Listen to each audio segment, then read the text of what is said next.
in the last 3 years. And it is always a pleasure to tie up with the young ophthalmologists of the country and more so with Young Ophthalmologist Society of India. And over to Dr. Digvijay Singh, who's the president of YOSI, as well as Apurva, who has crafted this program for today and tomorrow. I'm sure there's going to be a lot of education, a lot of learning, and we are going to come wiser after attending this program. So thank you. Over to Digvijay. Ma'am, he's not here, so I'll be starting off. Okay, Apurva. Thank you so much, Namrata ma'am, for all your support and always agreeing and approving our program proposals in a heartbeat and saying yes for all our requests. Thank you, first of all. You've really been the fire under our wings, and thank you for giving us so much opportunities and involving so many young ophthalmologists under the aegis of AIOS. So thank you for being here, and I welcome all Young Ophthalmologist Society members who have logged in today on a Saturday, weekend rather, and chosen to utilize their time in attending this session. I also thank the speakers for logging in on time, although there was some confusion about the time. So thank you so much, all of you, for being here, and I welcome you all to the first session of the forum of this year. The first session is called Distilled Knowledge for EOS. These were a series of didactic lectures that were submitted by EOS across India, and the best ones were chosen. So these topics are sure to be very enriching and very high yield, and definitely not to be missed by any young ophthalmologist.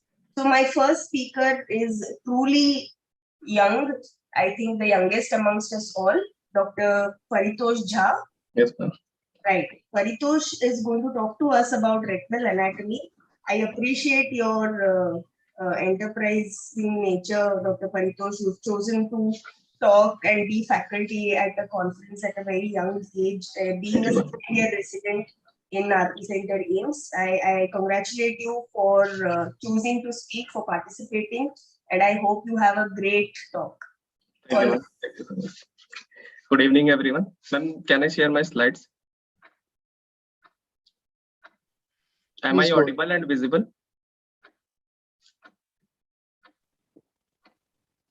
Yes, Paritosh, please go ahead. Okay, fine. Good evening, everyone. Myself, Dr. Paritosh. I am doing my junior residency from RPC New Delhi. I would like to thank all the UC and AIOS delegates for giving me such a wonderful opportunity to present my slide on retinal anatomy. Now, without doing a further delay, I should be continuing my slide.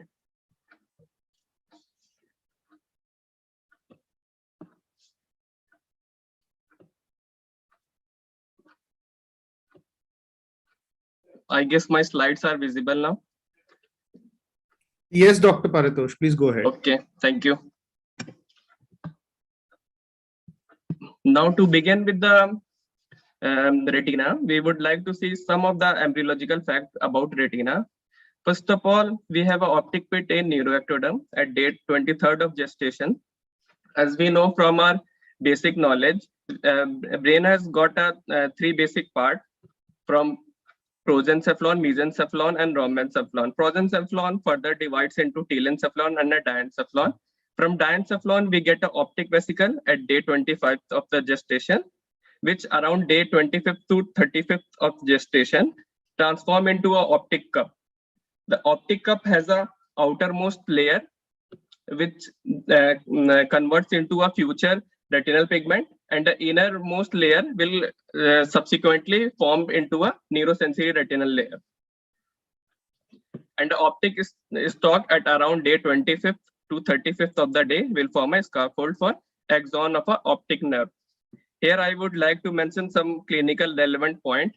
If at around day 33, the ventral part of the optic cup, which receives hyaloid artery, if it does not closes, it forms an anomaly, fundal coloboma, which we frequently encounter in our clinical practices. Yes, slides is not moving. Yeah. To begin with, retina, as I was discussing previously, retina has a basically we can divide it into two parts, innermost and the outermost. Innermost is a neurosensory. We can further divide it into interneuronal and a projection neuron. Projection neuron is basically a ganglion cell which will convey to the visual cortex. Interneuron, we have a amalgamation of bipolar, amacrine, and a horizontal cell. By sensory, we mean the outer segment, which is actually a photoreceptive parts of rods and cones, and they are rich in iodopsin and rhodopsin. An outer layer being RPE layer. Now, if we overview the extent of the retina, from posterior we see retina begin from the optic nerve head and it ends anteriorly at the ora serrata. Ora serrata, if we see externally, it receives the insertion of LR and MR. And if we see equator, this dotted white line, it externally it is a landmark which we can see 4 mm anterior to the exit of a vortex vein. In this diagram, you can see that the posterior most RPE layer and the anterior one neurosensory retinal layer do not stop at the ora serrata. It continues further, lining the ciliary body and making a ciliary body double-lined epithelium. Retinal dialysis is basically a separation of neurosensory retinal layer from the non-pigmented epithelium of the ciliary body. Now, this is not a wrong slide. Actually, I have made intentionally to just make it interesting. Dentate process is basically a retinal tissue from the at around ora serrata, and pars plana giving it projection posteriorly as the ora bay. These ornamentals are just highlighting enclosed ora bay, which is nothing. These are just a part of the pars plana, which is enclosed by the retinal tissue. Now, I would like to clear some more interesting terms which we often forget in our residency. We just struggle with all these terms. Meridional fold is a prominent retinal thickening in the retina, and meridional complex when meridional fold is associated with the enlarged ciliary process. Talking about the gross anatomy of retina, we can grossly divide it into central retina, which is also known as anatomical macula or a area centralis or a posterior pole, and the peripheral retina. The outermost circle which you are seeing in this diagram is basically a macula having a diameter of around 5.5 mm, and the innermost lies the umbo, where we get the sharpest visual acuity. To begin with, umbo has a diameter of 150 to 200 micron, foveola being 0.35 mm, fovea 1.5 mm diameter, surrounding 0.5 mm, you can see this diagram, surrounding 0.5 mm of the area around fovea, we have a parafovea, and around it 1.5 mm is a parafovea zone. Peripheral retina we can classify into near periphery, mid periphery, far, and the extreme periphery. Actually, at fovea, this is not an actual thinning. Basically, the bipolar cells and the ganglion cell layers, they get aligned in an arcuate fashion, giving a pseudo appearance at a fovea that the layers have been retinal.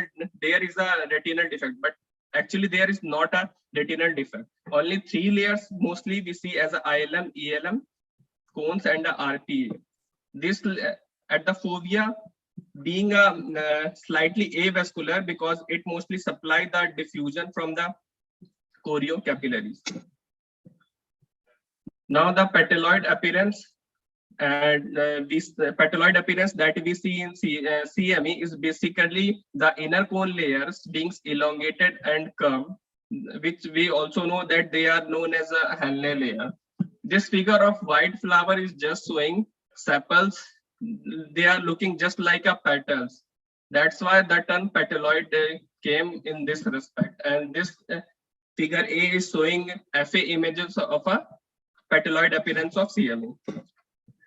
Blood, if we see the blood supply of macula, we see that the macular part basically receive the blood innervations from the central retinal artery. In 20% of the individual, we also got a ciliary retinal artery. In that case, if a patient suffers a CRAO, that this part which I am highlighting will be spared in this case, and the patient might present with a slightly better visual acuity what we normally accept in a CRA course. Now, this figure is basically showing the 10 layers of retina, both on a histology section, and they are just a drawing depiction of all these 10 layers. To begin with, most posteriorly or more externally, we have a RPE layer, then a layer of rods and cones, external limiting membrane, outer nuclear layer. These are basically the nuclei of the rods and cones. Outer plexiform layer, these are synaptic synapses between the bipolar cells and the rods and cones with the amalgamation of horizontal cells synapses. Then comes inner nuclear layer, which is a nucleus of bipolar cell and Muller cells.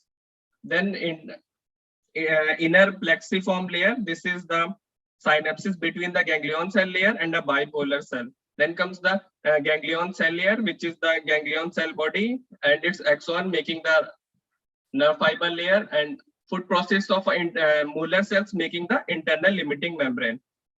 This figure shows that outer 1/3 of the retina till outer plexiform layer is supplied by the choroidal diffusion, whereas inner 2/3 of the retina is supplied by the central retinal artery. This OCT images shows how the different 10 layers look on the OCT images. The highlighted yellow ones are these are the hyperfluorescent layer that we see on OCT images. These being inner plexiform, outer plexiform, external limiting, RP, interdigitation zone, and the ellipsoid zones.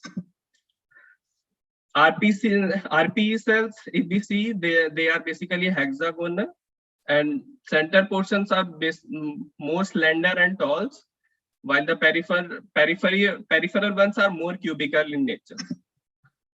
As we see the blood supply of the retina, central retinal artery has a luminal diameter of around 0.2 mm. It is a first branch of ophthalmic artery. It enters the inferior medial side of optic nerve, about 12 mm posterior to the globe, extend forward to optic disc, and it bifurcates in superior and inferior papillary branches.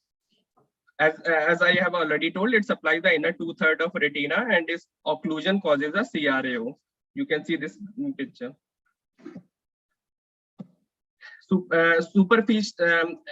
If we talk about the capillaries that are bifurcating from the arterioles, so we see mostly the nerve fiber layers, which is a superficial network, is mostly get involved in a hypertensive retinopathy, and intraretinal network, which is at the level of inner nuclear layer, mostly gets encountered in diabetic mellitus. The arterioles usually have a capillary free zone area surrounding them. Central retinal veins usually follow the course of the central retinal artery. These are formed by the union of superior and inferior retinal veins in the lamina cribrosa. If we see its course in the optic nerve, it lies lateral to the artery and exits from the optic nerve about 12 mm behind the globe. The point of clinical relevance over here is, in case of a raised intracranial pressure, the central retinal vein might get compressed, and it gives a clinical picture of papilledema. You can see in this lowermost picture. Paritosh, you have to wrap up soon. Okay, ma'am. And the central retinal vein, most of the time, it enters as drains into a cavernous sinus or a superior ophthalmic vein, and in rare cases, it also drains into an inferior ophthalmic vein. If we see the branches, communicating branches with the superior ophthalmic vein and posterior central vein of Fundus passes backward in the center of the optic nerve. And this picture is showing the BRVO. As we know, these are the these are the zones. The vessels are bound together with a common adventitial sheath. So it usually affects a sector of a zone in BRVO. Thank you, ma'am.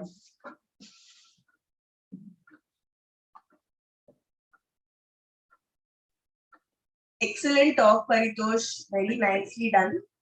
I'm curious, what did you use to illustrate? Apple pencil or something? So, ma'am, I have this Lenovo stylet. Right. Yeah. That's nice. Very nice. Yeah. Thank Very you, good ma'am. presentation. And the good part was that there was a lot of applied anatomy Yeah. involved in it, and that is how we should all study anatomy. Otherwise, it makes not much sense. Yeah. So I first would like to open up this talk for any questions. Does anyone have any questions amongst the viewers or amongst the panelists? Dr. Divakant.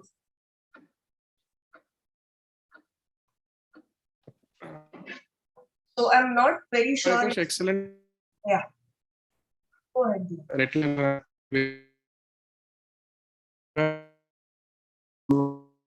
in a very vibrant, and I think you should coordinate with Dr. Karan and put your presentation on YouTube. Okay, so sir. that Thank you so others much. can also benefit from your Thank talk. you so much, The sir. full Thank you so much. It means a lot. Seriously. Okay, great. Dr. Paritosh, I don't know if you mentioned about this, but one more applied anatomy is about the superficial capillary and deep capillary plexus. They can individually get inflamed or occluded, usually secondary to inflammation, and it will be part of acute macular neuropathy. So there is central retinal arterial occlusion, ophthalmic arterial occlusion, which causes loss of both suprachoroidal and retinal circulation. But individual capillary plexus occlusion can be part of the spectrum of acute macular neuropathy. Great talk, and let's move on and look forward to hearing more of Paritosh's future meetings. Thank you. So it only makes sense to have the next Retina talk here by Dr. Pushkar. Here. Yes, ma'am. Yes, ma'am. So Pushkar Badani, he is going to talk to us about pictorial demonstration of fundus drawings. Dr. Yes, ma'am. Dr. Pushkar is also undergoing his secondary DLP in Sri Shankar Deva Netralaya, Guwahati. Really amazed and proud of our young ophthalmologists who are submitting their topics and choosing to be faculty in national conferences already. Thank you. Were as focused as you guys. Anyway, congratulations beforehand itself and all the best for a great work. Thank you, ma'am.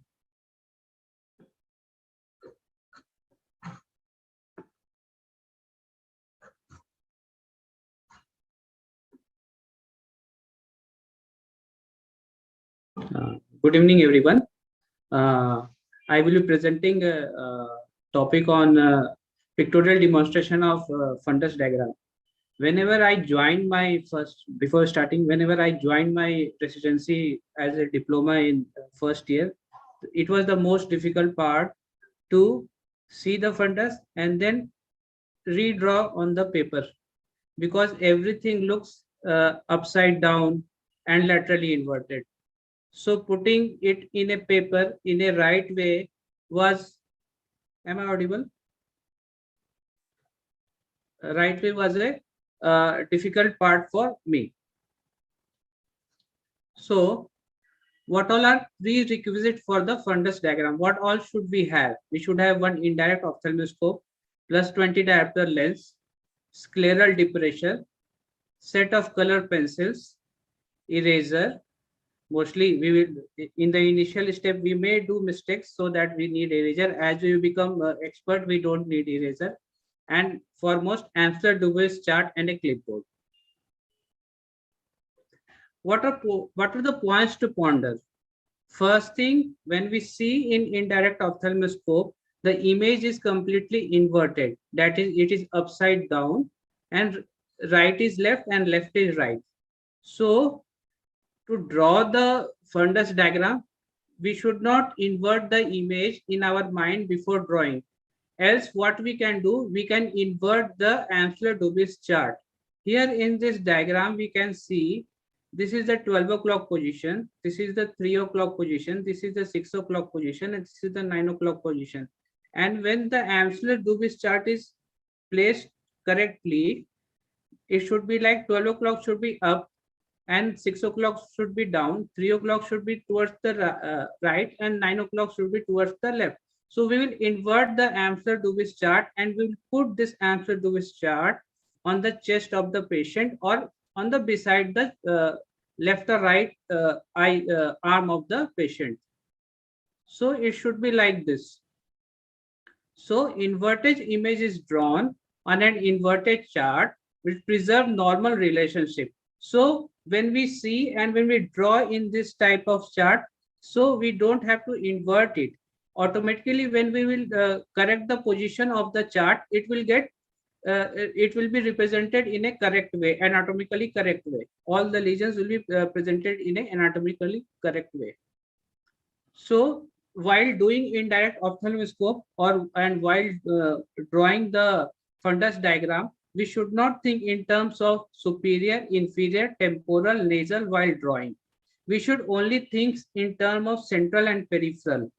And we should stand 180 degrees away from the area being observed.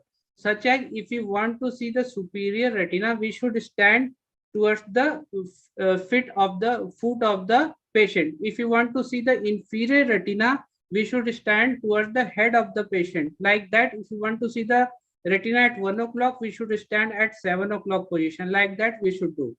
And no matter on what side the observer stand, and whatever appear closest to the observer in the condensing lens is peripheral in the fundus compared to a fundus object that is farther away. Means the object which is farther away in the fundus will appear closest in the lens, and the lesion which is towards the posterior pole, it will appear farther away in the condensing lens.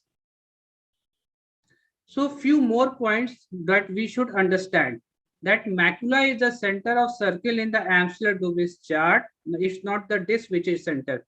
Macula is the center, and disc is 2 disc diameter away from the center. Second thing, what all are the landmarks? Landmarks are equator, ora serrata, junction of pars plana and pars placata. These 3 will be represented by the circles in the Amsler-Dubis chart: arcades, major vessels, long and short posterior ciliary nerves, vortex vein. And in Amsler-Dubis chart, we see 3 concentric circles. That is, one is equator, second is ora serrata, and the outermost part is the junction of pars plana and pars placata. And the Amsler-Dubis chart is divided into 12 meridians, like a meridians of a clock, and it is represented by 1 to 12. So this is the standard Amsler-Dubis chart. We can see from 12 to 11 there is 12 clock hours, and the innermost circle is the equator, and the middle circle is the ora serrata, and the outermost circle represents the junction of pars plana and pars placata. Along with that is Amsler chart. We should write the name of the patient, age, gender, the date which in the day which we have drawn this, and the eye also, right eye or left eye. So here we can see the various landmarks in that fully dilated fundus. So these are the long ciliary nerve. Above that we can see long ciliary artery. There will be 4 vortex vein at 11 o'clock, 1 o'clock, 5 o'clock, and 7 o'clock position. So before going to color coding of each color, what each color represent, first we will describe the minimum amount of or the minimum thing that we should draw before drawing the Amsler chart. First is the attached retina appear red. First thing, the center of the Amsler-Dubis chart is macula. It is represented by plus solid line, and if it is detached, if it is elevated, it should be represented by blue.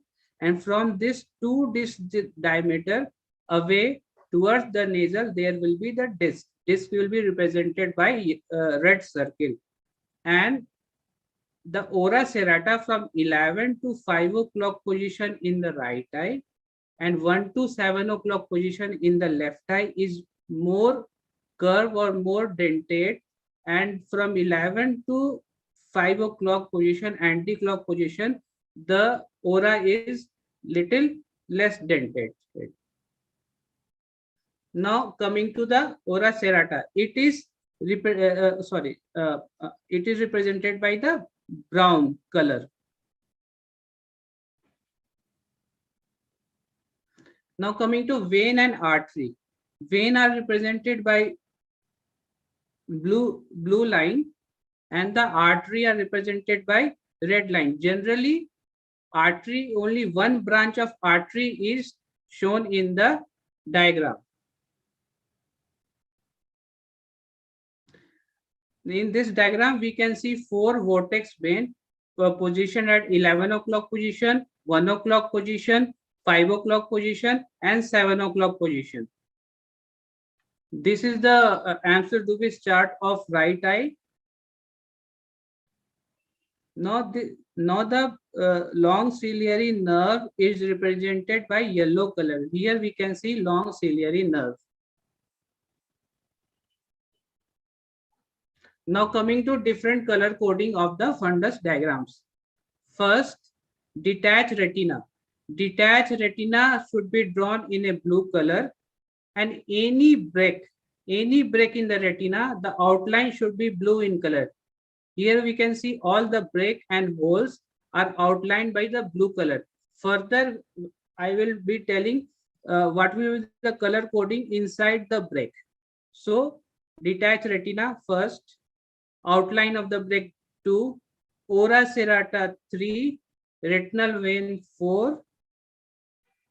Again, outline of the lattice degeneration 5, outline of the retinal dialysis 6. These things should be drawn by the blue solid lines. Next, outline of the thin retina, vitreoretinal traction tuft, meridional folds. These are also should be drawn by blue solid lines. Now coming to blue cross lines. In which structure blue cross line should be drawn? Lattice degeneration, inside of the lattice generation, it should be drawn with blue cross. White without pressure or white with pressure, there should be a blue line inside it, and the retinocysis, there should be cross hatching of blue line in the retinocysis. If the flap tear, if edge is rolled, it should be outlined by blue line. And if there is shifting fluid beneath the retinal tear, it should be drawn by breadth blue line. And giant retinal tear, the inverted flap of giant retinal tear, there should be blue line. I will be further telling what will be the color coding for the interior of the giant retinal tear. Now coming to red solids, retinal arteriole should be drawn with the red solid color.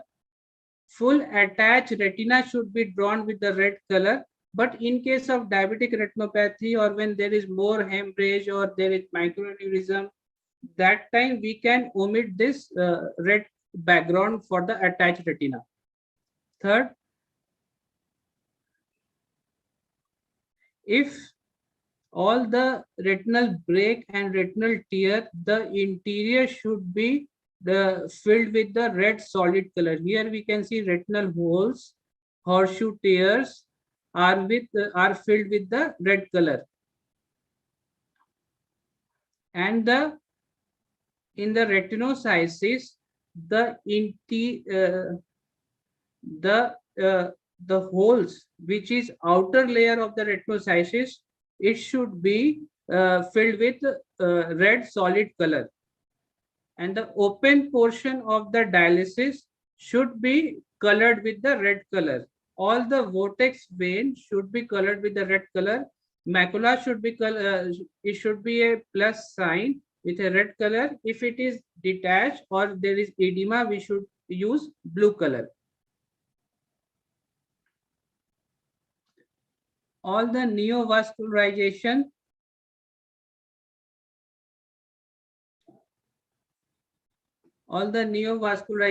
and other vascular and abnormalities should be drawn with the red color.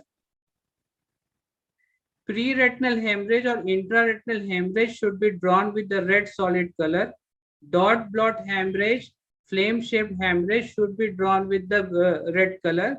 And the microaneurysm should also be drawn with the red color. Even vascular abnormalities, here we can see vascular abnormalities, these should also be drawn with the red color.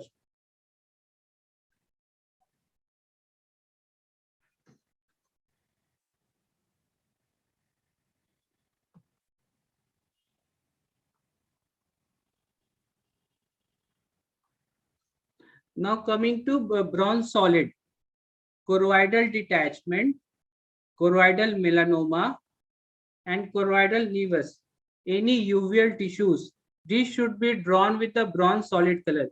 Here in this diagram, choroidal melanoma is associated with retinal detachment. So this detachment is presented with the blue color with a solid color in the inside representing the choroidal melanoma. This is the choroidal detachment. Pigment beneath the detached retina should be drawn with the brown color. I will be telling further what will be the color of the pigment in the attached retina. So these are the pigment beneath the detached retina represented by brown color, and these are the paving stone degeneration beneath the detached retina. So these to be represented with the brown color.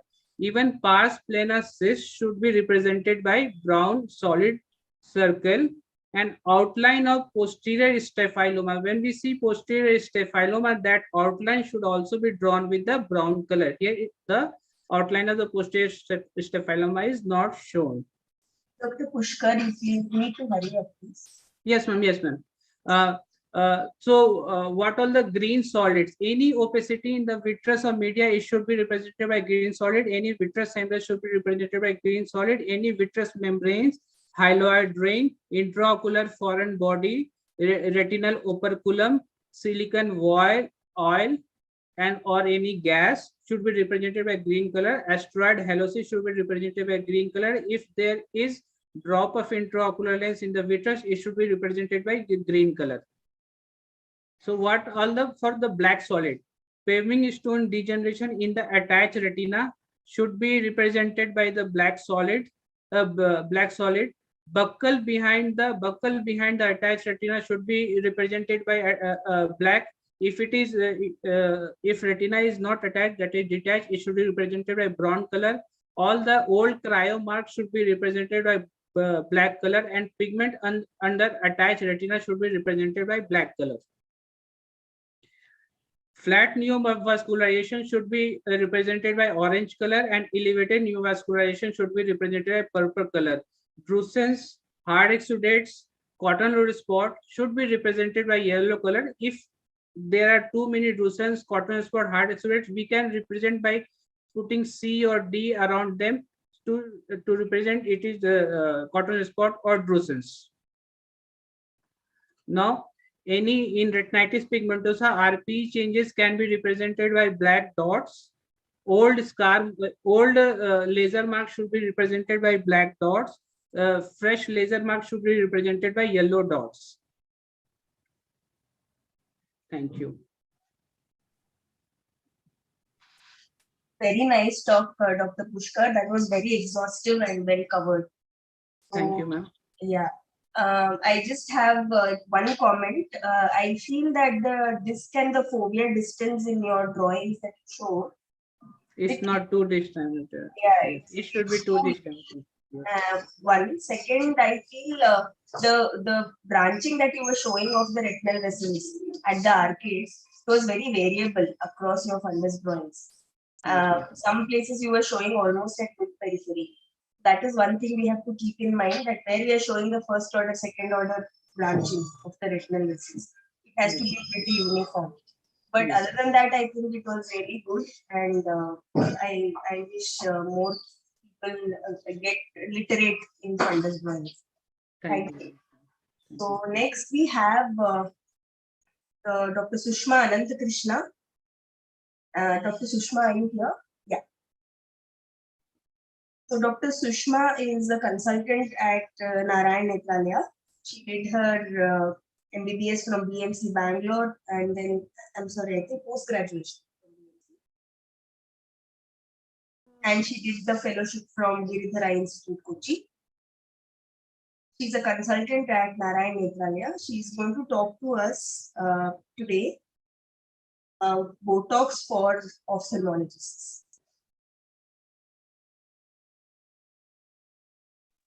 Thank you, Dr. Apurva, and thank you, Yosi, for the kind opportunity. Now I shall share my screen.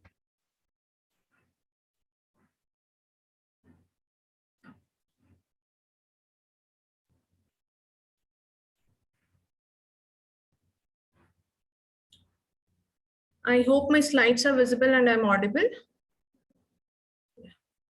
So I'm going to begin my talk with this famous quote from Paracelsus by Paracelsus, that poison is in everything and no thing is without poison. It is the dosage which makes it either a poison or a remedy. No financial interest in any of the products mentioned. So botulinum toxin, which was once touted as the most poisonous poison, was first isolated by Professor E. van Ermengem in 1895. And much later, around 20 to 30 years after the first isolation of this organism, it was Dr. Cornard Behrens who first conceptualized the idea of paralyzing extraocular muscles by pharmacological agents. Much later, Dr. Alan Scott proposed the idea of using botulinum toxin type A for strabismus in humans. And then FDA approved botulinum toxin for the use in strabismus in 1979 and for the spastic conditions like blepharospasm, hemifacial spasm, and Meek syndrome in 1989, and for aesthetic indications like glabellar lines in 2002. So botulinum toxin is expressed by the gram-positive anaerobic organism Clostridium botulinum. It expresses 8 exotoxins, namely A, B, C1, C2, D, E, F, and G. Types A, B, and E causes systemic botulism in humans. And when the potency was measured, it was noted that type A is the most potent, followed by type B and type F. So coming to the structure, it is a large protein of 150 kilodaltons having a light chain and a heavy chain. Light chain weighs 50 kilodaltons. It has the catalytic domain and it cleaves the snare proteins. I'll be talking about the snare protein in the mechanism of action as well. It is responsible for the exocytosis of the neurotransmitter across the synaptic membrane. And the heavy chain weighs 100 kilodaltons, and it is responsible for the binding of the toxin with the nerve terminal. And it is also responsible for the translocation of the L chain into the cytosol from the synaptic vesicle. So this is the mechanism of action. In the top panel labeled as table A, panel A, you can see the normal sequence of events that happens at the nerve muscle junction in the absence of botulinum toxin. So you can see there is exocytosis of the neurotransmitters, and then it depolarizes the muscular membrane, and thus the muscle contraction takes place. Whereas when it is exposed to botulinum toxin type A, the light chain is endocytosed and translocated with the help of the heavy chain, and the light chain then cleaves the specific snare proteins, and then thereby the snare complex is not formed. This step is blocked. So the membranes do not fuse, and then there is no release of the neurotransmitter, and hence the muscle fiber is paralyzed. So the binding site differs for different types of botulinum toxin. For botulinum toxin A, it is at SNAP25, and for botulinum toxin type B, it is at synaptobrevin. The onset of action is from 24 to 72 hours, and we observe the peak of the paralytic effect at about 7 to 10 days. So this is very important in patient counseling. We have to counsel the patients that it is not the immediate effect that you see after the injection. It takes about 7 to 10 days for the peak of the paralytic effect to set in. Then we all know that the action of botulinum toxin is temporary. What causes this cessation of clinical activity is of clinical relevance. The axons expand and the new nerve terminals sprout, which extends towards the muscle, and this happens in a time frame of about 2 months. So this establishes the motor nerve unit and the muscle. The connection is re-established in about 2 to 4 months. These are the axon terminal sprouts. And also the newer concept is that there is regeneration of SNAP25 in the original neuromuscular junction, which reestablishes the initial connection, and thereby the clinical activity ceases. There are different commercial preparation of botulinum toxin type A. To name a few: Botulinum toxin marketed as Botox by Allergan, Botulinum toxin marketed as Dysport by Ipsen, Botulinum toxin marketed as Xeomin by Merck Pharmaceuticals, Botulinum toxin A marketed at Shuawu by Evolus Inc., and then CS-Spot by Chiba Serum Institute Chiba, and then Chinese botulinum toxin marketed as Prozine. So these are the subtle differences between the different commercial preparations of botulinum toxin type A and type B. It is interesting to know that botulinum toxin type B is marketed as Myoblock or Neuroblock by Solstice, and it is the Rima botulinum toxin. Chemically, the composition is Rima botulinum toxin. And it is also interesting to know that the botulinum toxin, or the Xeomin, it has no additive proteins, and thus it is the lightest of all, only 150 kilodaltons. And since there are no additive proteins, it is a naked molecule, and hence it is interesting to know that it can be stored at room temperature prior to reconstitution.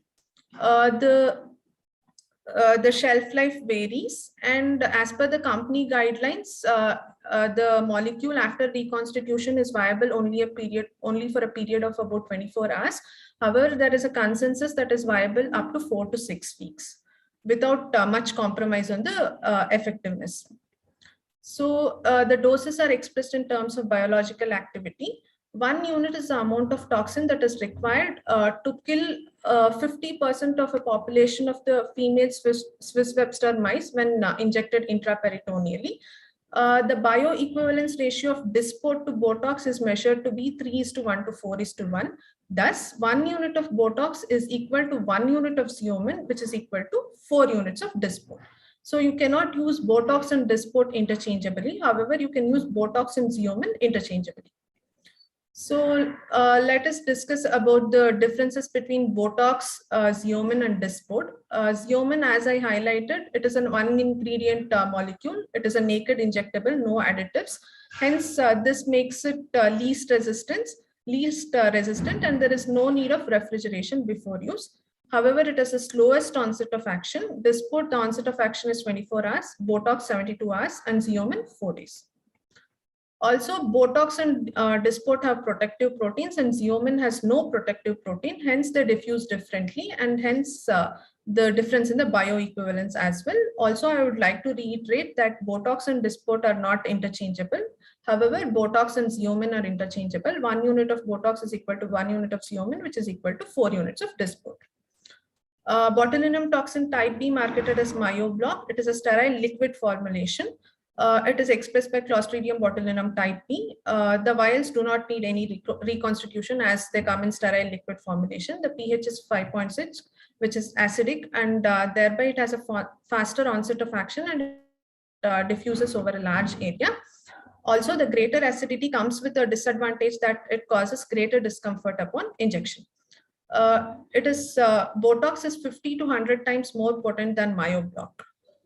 We all know that humoral antibodies are produced against botulinum toxin, and this decreases the effectiveness of botulinum toxin over time.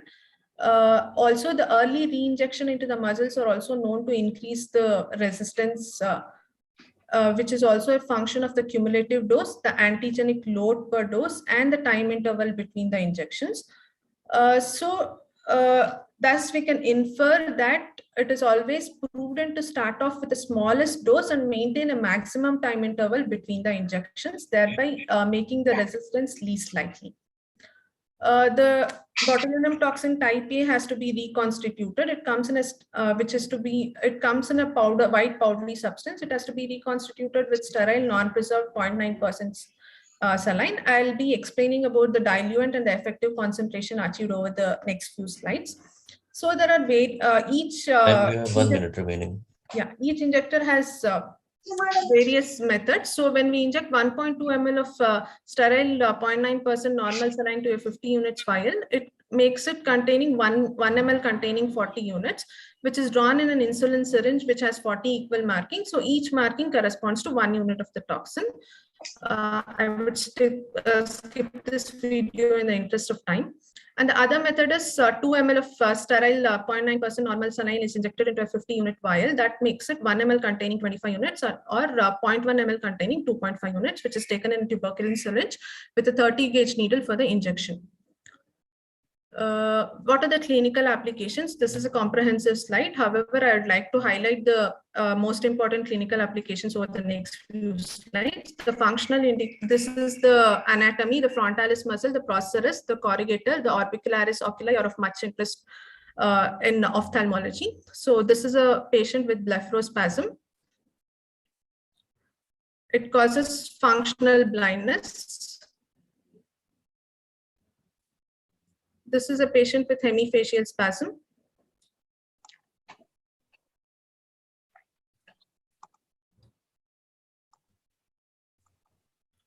So these are the injections for blepharospasm, and these are the additional injection sites for hemifacial spasm. Once we know which are the injection sites, we should know where not to inject. We shouldn't inject in the preseptal area because the diffusion into LPS causes ptosis. Do not inject inside the lateral orbital rim as it can cause diplopia. Do not inject at the medial end of the lower lid as it can cause punctal ectropion and epiphora. Do not inject near the nasalis as it can cause breathing difficulties. Do not inject over the medial side of the modulus as it can cause drooling of the saliva. So the other functional indications include Meek syndrome and chemotarsorrhaphy. The facial indications include forehead lines. The frontalis is a muscle of interest. 10 to 15 units is injected over 8 to 10 points. Next is a processus and the corrugators, which causes the vertical lines and the transverse striates, which are commonly called as frown lines. The toxin of 10 to 15 units is injected over 5 to 7 points over the medial belly of the corrugator and the processus. And then the crow's feet and the bunny lines. In crow's feet, the toxin is injected to the preorbital part of the orbicularis oculi and in the bunny lines to the nasalis over 5 to 7 points. A total of 10 to 30 units is injected. The other cosmetic indications include microbotox, mesobotox, smoker's line, and eyebrow lift.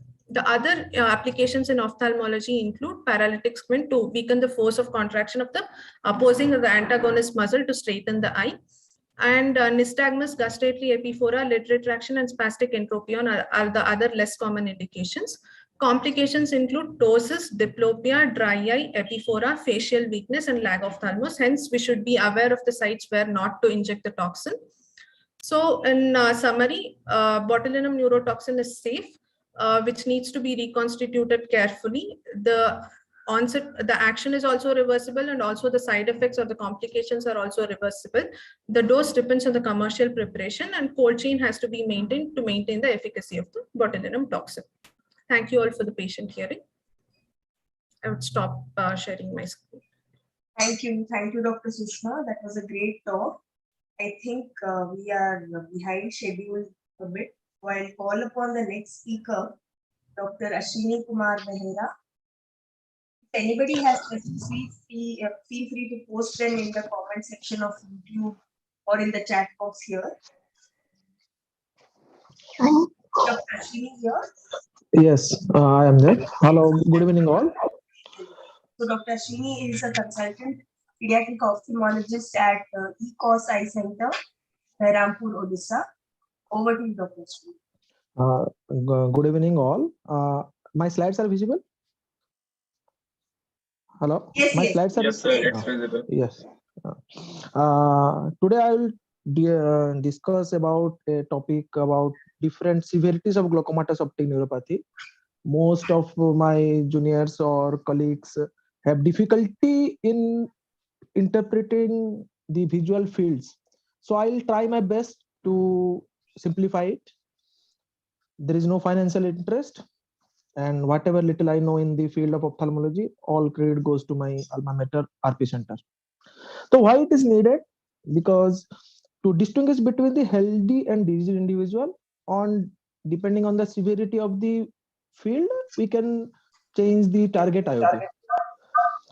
And there are different signs of glaucoma, like hard signs and soft signs, disc hemorrhage, RNA defect, notching, and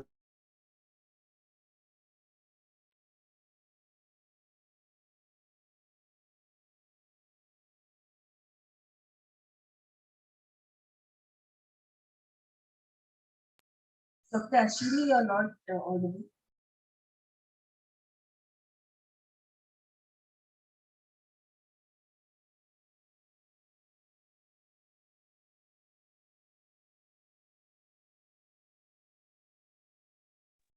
Dr. Ashwini, you're not audible. The screen is also gone. I think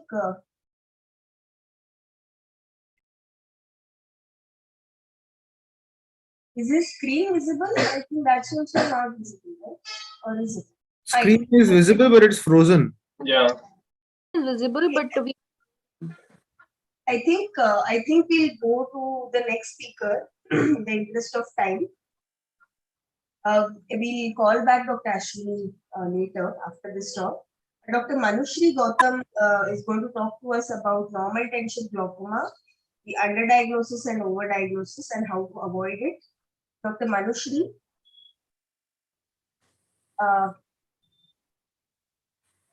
The host of the meeting can stop Dr. Ashwini from screen sharing, or maybe make him exit the meeting, and then Dr. Manushri can start her screen. Dr. Manushri Gautam Sharma is the current assistant professor at MGMMC Indore.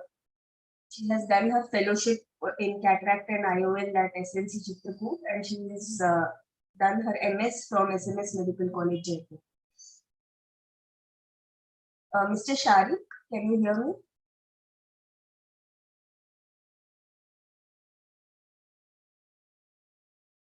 Karan? Yeah, I'm just coordinating, Apurva. Hi, Mr. Mr. Sharik is there?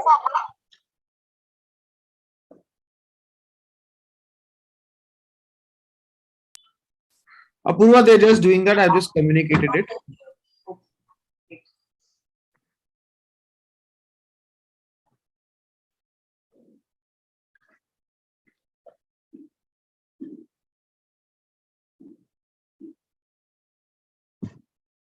Yes, ma'am. Mr. Sharik, please can you stop the screen sharing? We are going to the next speaker because the screen is frozen.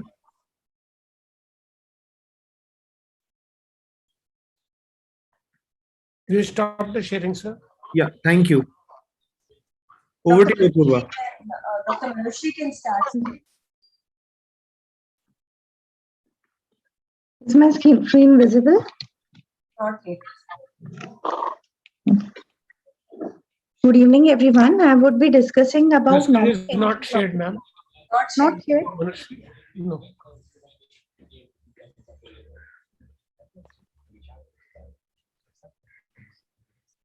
Click on the share screen, ma'am. It's showing share screen here. Click on that. Manushri, Select the PowerPoint.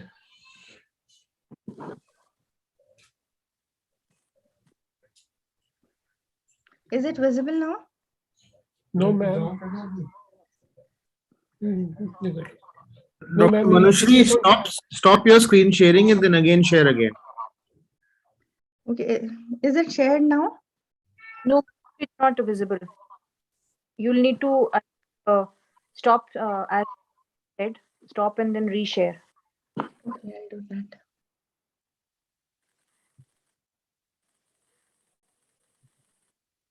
Is it visible now? No. Ma'am, you have to stop sharing Yeah, I have stopped sharing. and click on share screen.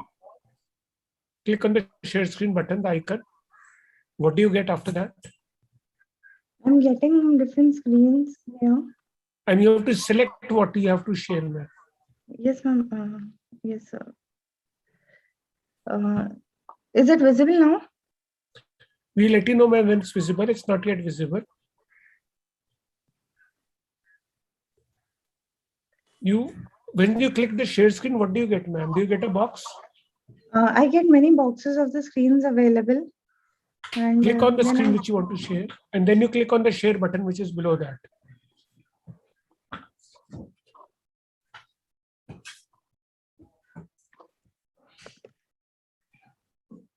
It's coming. Yeah. Got it. Okay. So I will start. Put on slideshow mode, ma'am. I think it's not sharing on the slideshow. Then okay, ma'am, you can play it like this only, ma'am. One by one, you can go to the next slide. Like this only. Okay.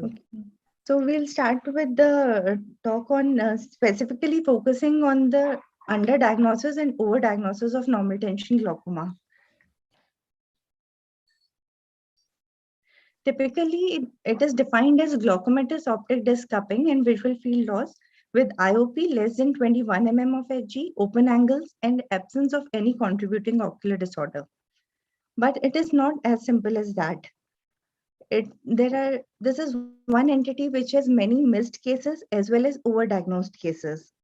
What causes the NTG to be missed is our mindset, which somehow has incorporated that raised IOP is an important component of glaucoma. Most screening programs for glaucoma rely on intraocular pressure as a screening tool, and hence we miss normal tension glaucoma cases. Also, when a clinician sees normal intraocular pressure, they don't tend to look for early signs for disc changes and hence miss the cases.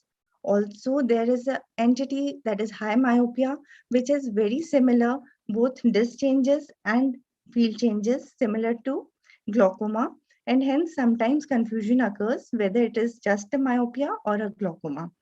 Also, it is a slowly progressive disease, hence the patient presents late. So all these cases lead to underdiagnosis of normal tension glaucoma. Now, what are the causes of overdiagnosis? Primary open angle glaucoma, when in your clinic, could present as normal pressure. And there can be large physiological cups. These are often labeled as NTG. Then there is tonometric underestimation of actual IOP. A glaucoma could be in remission. It could be congenital disc anomalies or vital or intraocular tumors, and again, a myopic disc. Let us discuss a case. A 28-year-old woman presented in 2013 with a history of normal pressure hydrocephalus came for referred fundus examination. She had a visual acuity of 6/6 in both eyes and intraocular pressures were normal. CD ratio was near normal 0.3 and 0.4, but there was asymmetrical narrowing of the neuroretinal rim. Because of asymmetrical narrowing, a visual field test was done which showed peripheral mild field defects. The patient was advised anti-glaucoma medication, but being asymptomatic, she denied. And in 2017, the same patient came with these fields. The pressures were still normal, but there was progressive visual field loss. So the patient actually had a normal tension glaucoma. And what can bring the diagnosis is that despite 0.3 and 0.4 cup, the rim is irregularly thinned. And also the early field defects have to be recognized.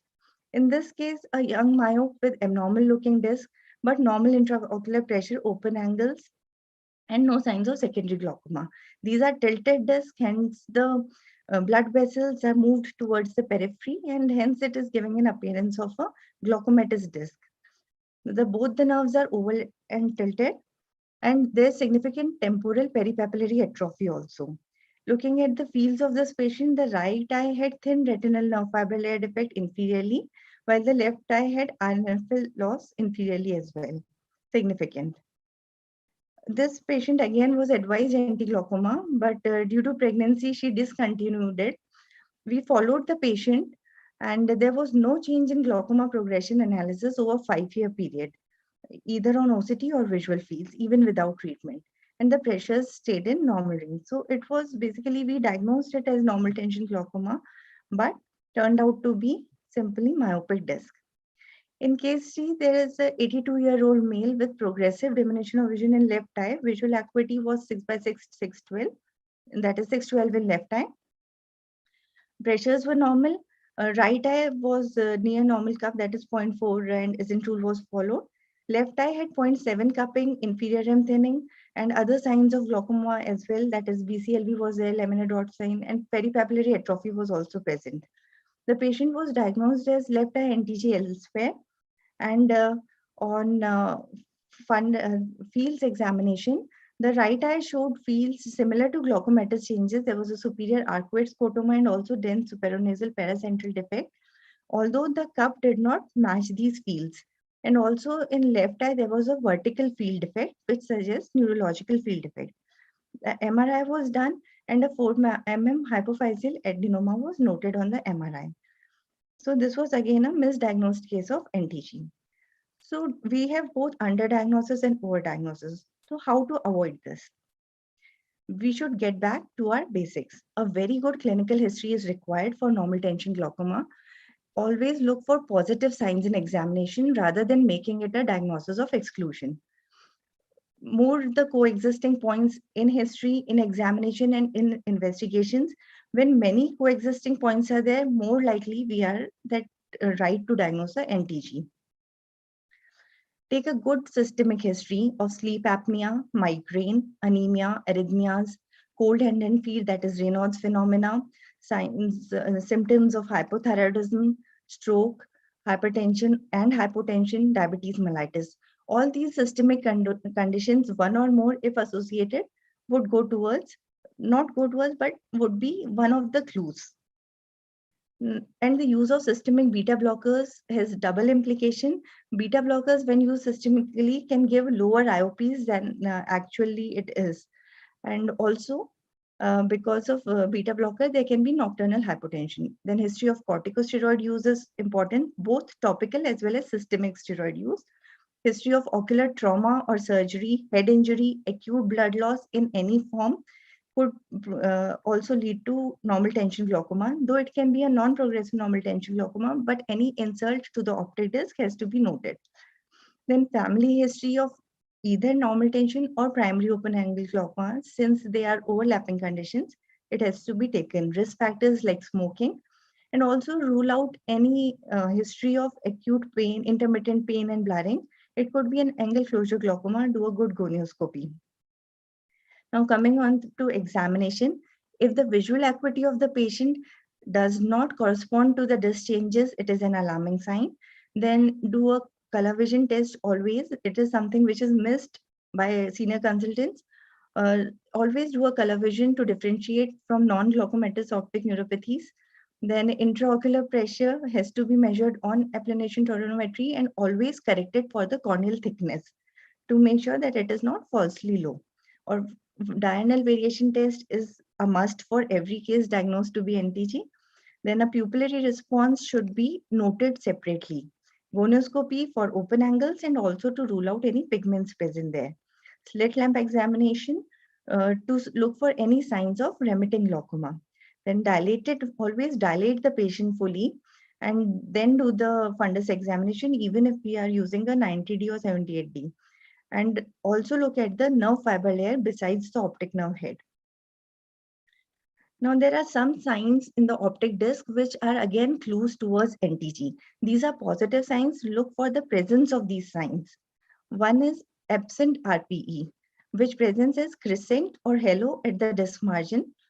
Cupping is most prominent close to this halo and corresponding field loss is also seen.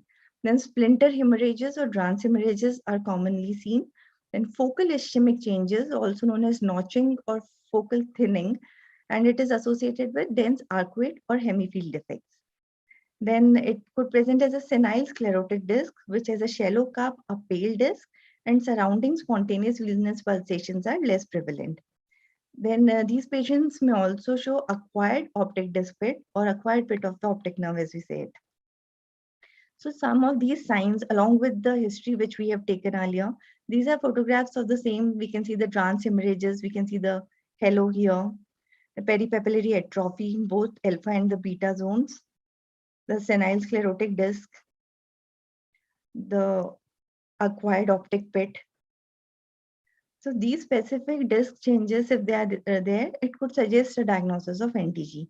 Then field defects also specifically in normal tension glaucoma, scotomas are closer to fixation. They are more localized and the field defects overweigh disc changes. Also the pattern standard deviation gives a better clue than the mean deviation.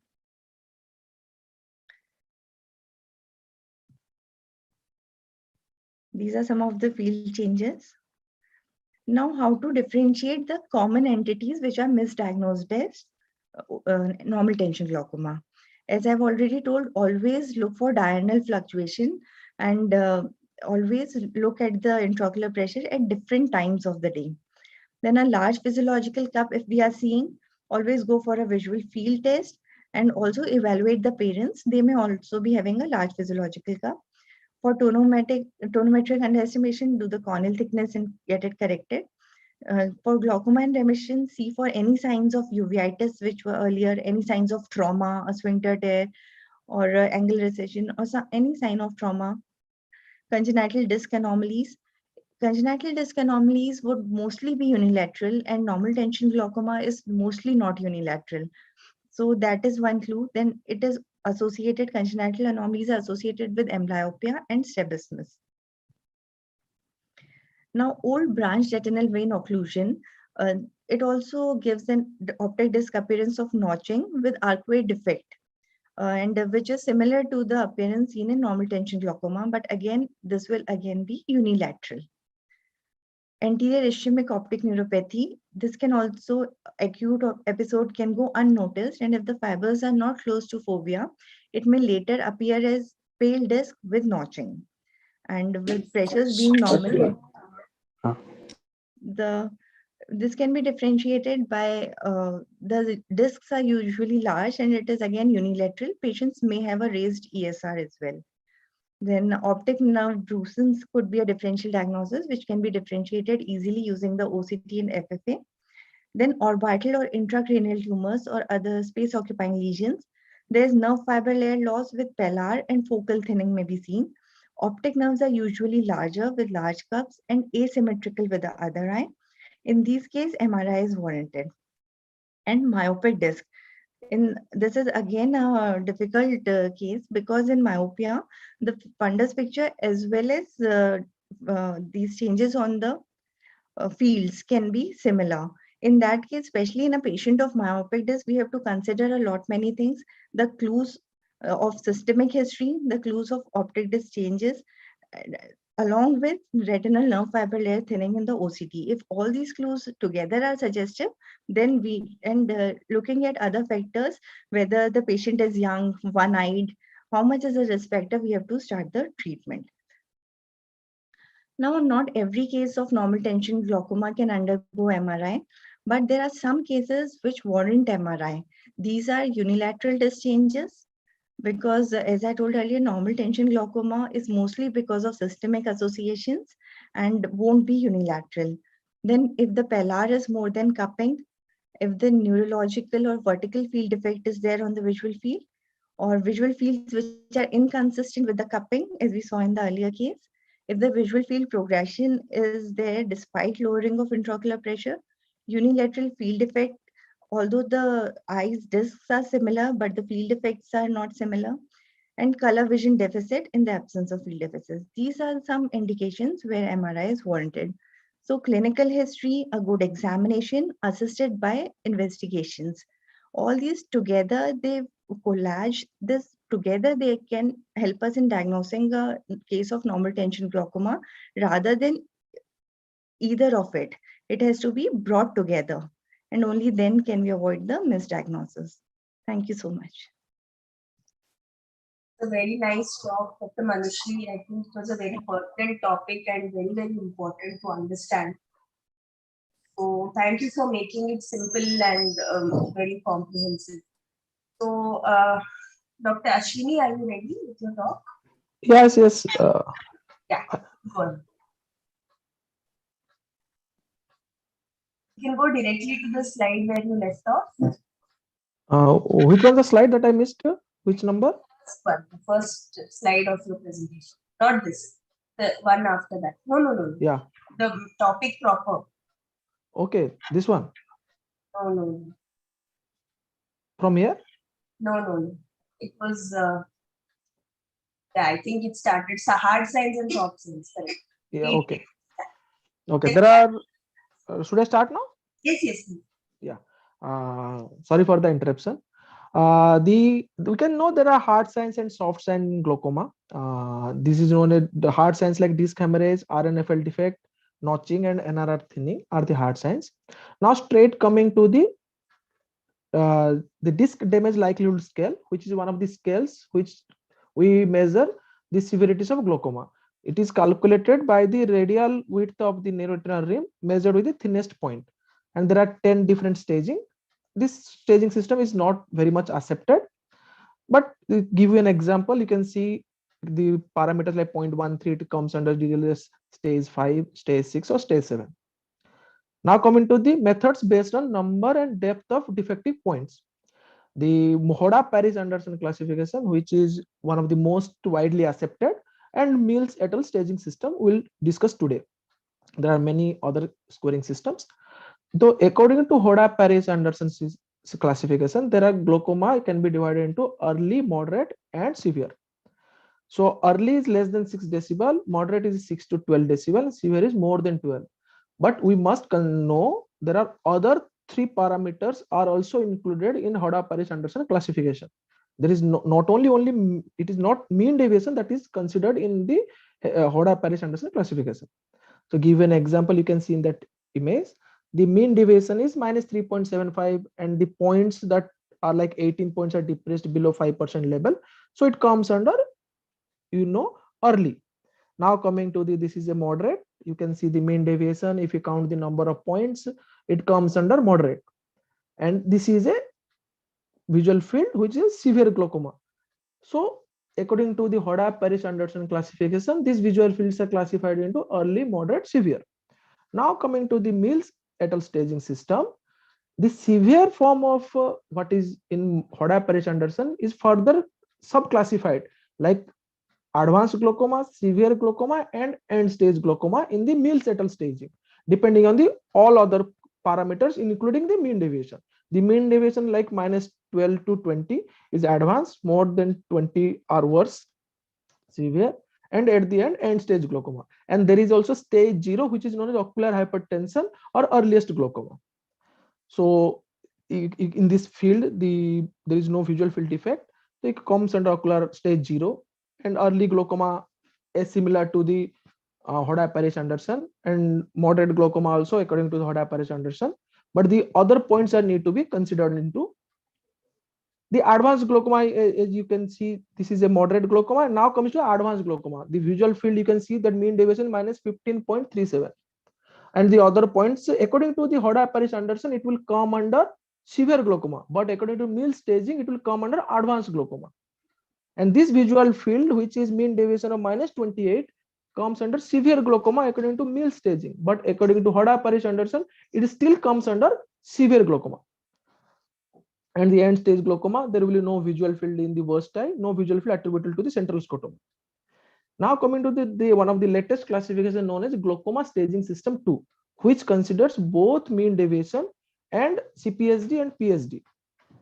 So to give you an example, this is the glaucoma staging system 2 chart. To simplify it, I'll discuss with some examples. You consider the visual field, the mean deviation is minus 1.43 and PSD pattern standard deviation is 6.08. If you mark that point, it will come under S2, which is a moderate defect.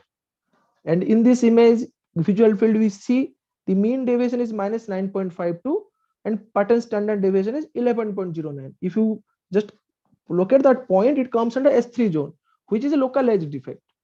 And you can see this advanced glaucoma, which is mean deviation minus 15.37 and PSD of 16.04, which comes under S4, so which is a very advanced and absolute defect.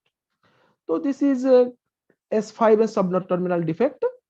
So why GSS2 is advantageous? It is very quick, reliable, and it is standardized and faster and easier. What is the disadvantage? Disadvantage, it does not portray any sort of spatial information. So now coming to the classification based on the Baby's curve. So it is on the octopus, you see there is a standard deviation line. If that point comes below it, 95%, so it shows it has advanced glaucoma, which is kind of classified into diffuse loss, localized defect, or mixed defect. There is a RPC study which classified different scotomas like paracentral, nasal, sedils, single arcuate, and altitudinal scotoma. This is the picture which study done by Professor Ramanji Siota and ma'am.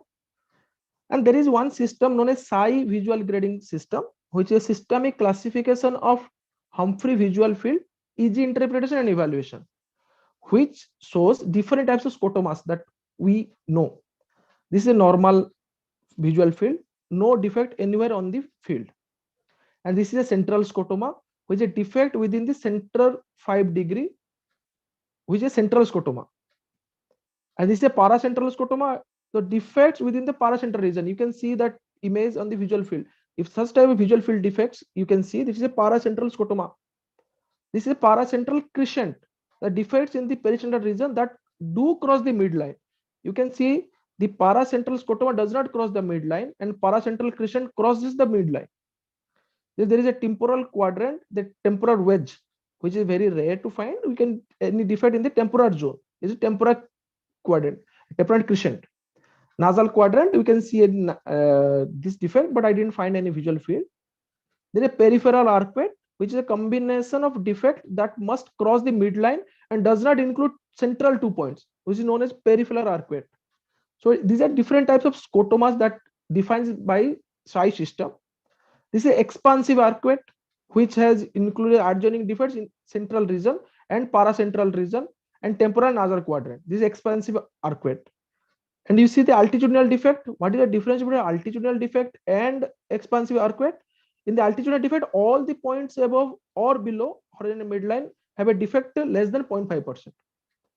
So after knowing the visual field and severity of glaucoma, what is more important is to know how to analyze the visual field progression. Why it is more important?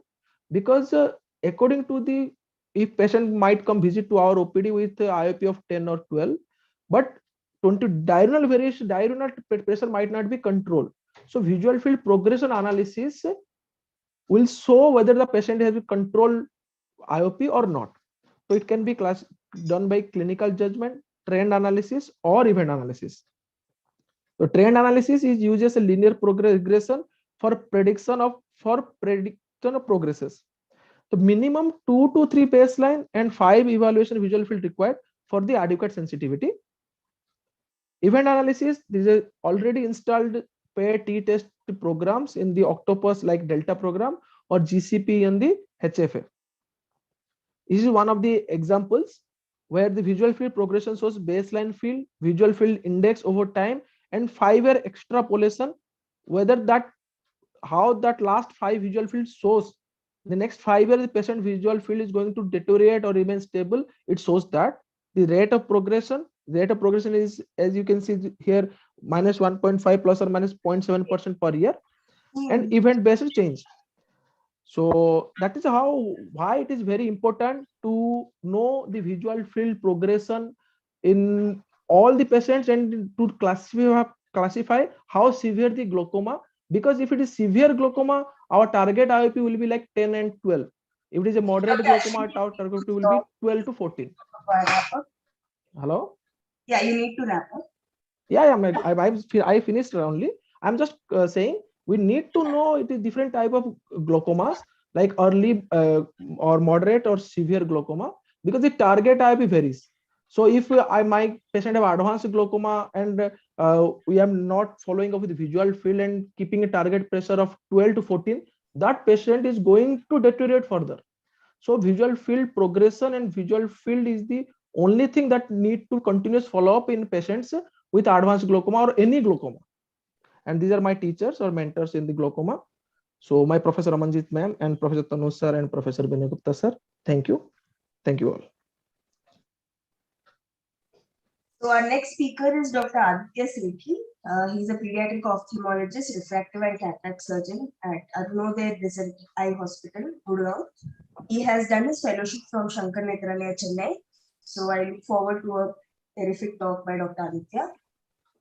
All yours. Good evening, everybody. I hope I'm audible to everybody. Yes. Please go ahead. Can you see my slide? 9 minutes. Yeah.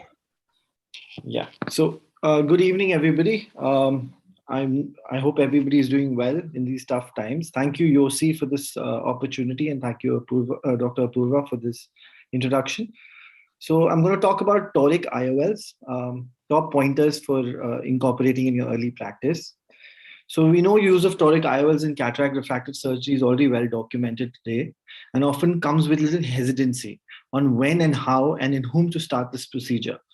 But for all young ophthalmologists, especially when we get into that sweet spot in that few years after we start our practice, when we reach a comfort zone with our monofocals and their surgical outcomes. I hope this talk helps everyone to take the next possible step in the right direction of choosing toric IOLs. So start early, start strong. It avoids that mental block that I was talking about. And remember, toric IOLs is 99% planning for success and 1% dealing for failure. And when it's a failure, it's not too catastrophic. So the armamentarium we require to start toric IOLs early includes correct patient selection and optimizing our biometry, the IOL calculations about getting them right, and the perioperative nuances and post-operative troubleshooting, which I may hint about if time permits. So you also need some bank balance because you need all the latest machines to get your calculations just right. So my weapon of choice in my practice is the optical biometer from Tomy, which is OA 2000D, which essentially uses the swept source technology. So it's pretty accurate with its findings and often also helps through dense cataracts. And also has a very good anterior corneal topographer with reliable readings. Other than this, other biometers like IOL Master 700, also swept source, and a lot of great topographers are also there. But if you have a good A-scan, use the immersion and a very good topographer, along with that, that's also a very good combination to go ahead with. My second weapon of choice is absolutely free of cost. It's the Barrett Toric calculator. It's available online for free at APACRS or ASCRS website. Very easy to use. I can share a few things about how to calculate and make it easy also. We also have the TrueCade Toric calculator available now. So special note, often people say I only use torics for large astigmatic corrections. My take, start with smaller astigmatic correction like 0.751, often known as the T2s. Because they often come in that little sweet spot where the patients are more forgiving if it turns out to be misaligned. So ideal for beginners. So result of using torics in my practice is that my attitude towards cataract surgery has changed. Every patient has now become a candidate for astigmatic reduction. I put most of my patients through this calculators to find out if toric is required, even for the smallest ones. And the aim is to get good quality post-op uncorrected vision.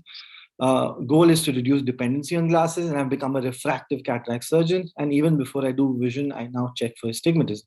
So top tip number 2, who do we select? So the main culprits when toric IOLs are needed, in the case of corneal regular astigmatism with significant with the rule, or even minimal against the rule astigmatism with no other corneal abnormalities. When we talk about against the rule, we know the patients don't tolerate against the rule astigmatism as well as they do with the rule astigmatism. So go easy on with the rule astigmatism. This is owing to the posterior corneal astigmatism, which we often don't calculate or notice in our topographers because mostly we have anterior corneal topographers. This posterior corneal astigmatism itself is said to be against the rule and negates when we talk about leaving the patients with the rule, thereby minimizing the total astigmatism. So the patient should have some desire to improve the distance vision with less dependence on glasses. A little bit more who not to. Somebody who's had previous refractive surgery may not be the best ideal person for a beginner, has previous corneal surgery, has pre-existing other ocular pathology, does not have an intact capsular bag or loose zone use, even in pseudo exfoliation, because a beginner may be a little more difficult for them to dial in these cases. Top 3, chair time with these patients. Give chair time with them, speak to them, explain astigmatism with simple day-to-day examples, discuss spectacle independence, excellent, talk about distance vision being excellent, balance their expectations because often there can be a rotation. They will still need readers when you're not putting a multifocal, and then make a recommendation. Do speak about less dependency. Do not guarantee that. Be cautious handling high expectations, and especially those perfectionist patients that you may have come across. Mention about alignment and special IOLs.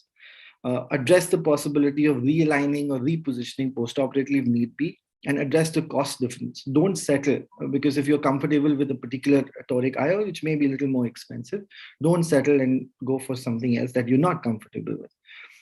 Top tip number 4, people fail, checklists don't. Now, this is very, very important, because have a particular checklist ready, because you have to go through the drill. Every patient should go through the same drill, so that you get your calculations bang on. This includes a dry eye analysis, includes getting the OCT done for the macula, because you don't want to put something in the case where the patient may not have good vision. And also your Barrett calculations. Perioperative checklists include ordering of the IOLs. Now, do the ordering yourself if possible, when you're free, not when you're in between OPD, because mistakes in your calculation will lead to mistakes later on. And it should be ordered with the particular cylindrical number. Don't use T2, T3, T4, because every company does not follow the same. And checklists for receiving, when you receive them, there should be a checklist on recalculating or rechecking or making sure that you've got the right IOL. Checklists for pre-op mentioning in your OT list, the IOL and power with the cell, not just the label. And checklist for toric sheet in the OT, because you need to have your toric sheet ready when you operate. Top tip number 5 is precision in scans. Do it yourself. If you can, do your own scans. Avoid any guesswork of how it would have been, how the Myers were. Don't do that. Do it yourself so you're clear about it. Do repeat your investigations on different dates or different times if necessary or if possible. And always on the same machine as much as possible. Avoid dilated scans. Treat dry eye tear film instability before planning any toric IOL implant. Barrett suite is free, available online. Always run them through that. Don't rely on the machine inbuilt calculations, because because the online version is always updated, and that may be the right one to go for. Topography is key. Corneal topography is the key. These are a few examples of good candidates where there's regular astigmatism. Warning signs when there's irregular astigmatism or asymmetric astigmatism. A quick tip on this is that if the pupil is small in scotopic and photopic, you can make a small circle and find out how the patient will do if you put a toric IOL. And that should be only done after counseling the patient if there's a risk. Top tip number 6, choose your lens wisely. Always scan both the eyes together, because you may have a monofocal in this particular eye and you tell them this is your lens. And when the other eye comes, suddenly the price has gone up. They may feel cheated. So always tell them beforehand that toric may be required in your other eye if required. This helps in counseling them long term and reduces refractive surprises later. Special note, go easy on correcting with the rule, more aggressive on against the rule. If you have a topographer which estimates posterior corneal astigmatism, you can use this finding for better results in the Barrett True-K. Otherwise, don't worry. The Barrett and nomogram has adjusted posterior corneal astigmatism, which often gives very good results, and studies have shown it's as good, slightly not as much. The average stroke risk above 9%, not much of increase with anti-VEGF therapy if you are careful. So that brings me to the point, how I'm going to be careful. How do I choose? Lalit, I think you are on another webinar. Outpatient and price. Okay, so repetitions and repetitions. So this is a repeat slide that put Jan Bujke so that we repeat our calculations. Remember to keep your OT list ready. Keep checking your IOLs, because a mistake here will be mistake later. So rotations and IOL designs, another study where they compared a lot of IOLs from Acrosoft and the Technis version, no financial interest here. But they said that Acrosoft was tend to rotate less as compared to— So 1 minute remaining. Okay, so I'll rush through my slides then. So these are various IOLs available in the market. Find out what is your favorite and go ahead with that. Choose what suits in your hand. Don't settle with the patient. Anticipate rotation and with design and experience. Multifocals and EDOFs, consider for even minimal astigmatism. The 7th tip I would give is the SIA to the rescue. SIA calculators are available. And if you know your SIA, you can use the incision size and your SIA to minimize or maximize or whatever suits the patient the best and get the best outcome. Number 8, don't forget about the dry eye. Tear film, don't underestimate it. Dry eyes can make your readings faulty. It can lead to suboptimal vision after you correct the IOL, even when you achieve the right alignment. So take time, look for dry eyes, treat that, and then plan your surgery.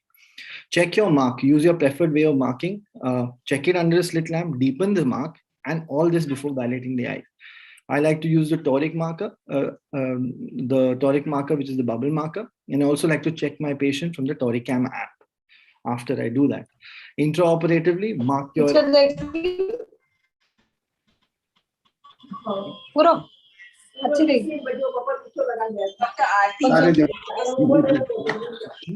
And we know everybody except, yeah. Okay. So intraoperatively mark before you start so that you know where you have to place your IOL in the end.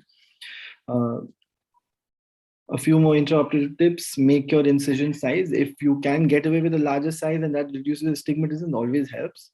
Otherwise, place the IOL in the bag, and after you place it with an adequate viscoelastic, place it 10 degrees or 15 degrees off your final mark.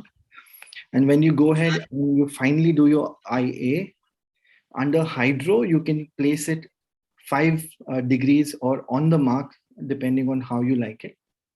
It is recommended that you can leave about 5 degrees for anticipated clockwise rotation.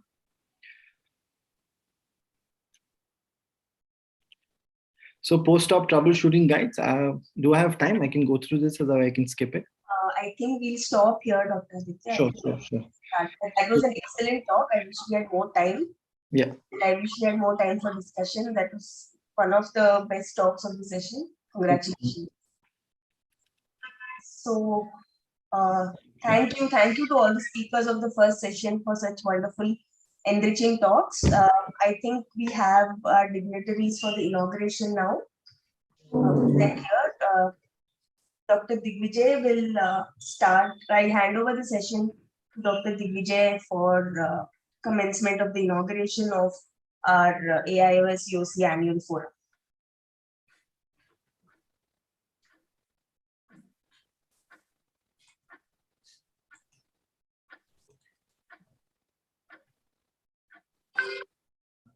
Dr. Digvijay here. Yeah, am I audible now? Yes. Yes. Very warm welcome to all the delegates, the faculties, our seniors, the AIOS office bearers, Dr. Rajesh, Dr. Lalit Verma, Sir, Santosh, for the opportunity and for being here with us in the inauguration today. And the forum could not have been possible without all your support. All of us young ophthalmologists have, gathered today together for fiesta, which is between today and tomorrow. I would now hand over to Devakant to just talk briefly about the yoga, and then Dr. Apurva. Right. Thank you so much, sir. I have a very poor network. I'm traveling, so I won't be presenting my slides. I'll just give a very brief overview where of are the you? things. Devakant, kahan pe ho abhi? Sir, I've come to Ambala. Traveling. Sir. So, yes. Yes. Carry on. Okay, so I won't be presenting any slides. Last year, since we met in the last AIOS-YOSI Forum, it has been very challenging for a lot of us. We have seen 2 COVID waves, and thankfully all of us have seemed to survive. So, but the Yo Pavilion that we had organized in the AIOS last year was a huge success. Then we got to organize a couple of international sessions in collaboration with the Cake and Pie Expo, the South African Young Ophthalmologist Committee, and the Taiwanese Young Ophthalmologist Committees. And our regular sessions like Late Night Retinal, then Surfing with the Anterior Segment, our journal club, all of these have been running in the regular fashion. So we are looking forward to the next year, where hopefully we can meet in a physical format, and all of us want to meet our seniors, our colleagues in more of a physical format in the coming year.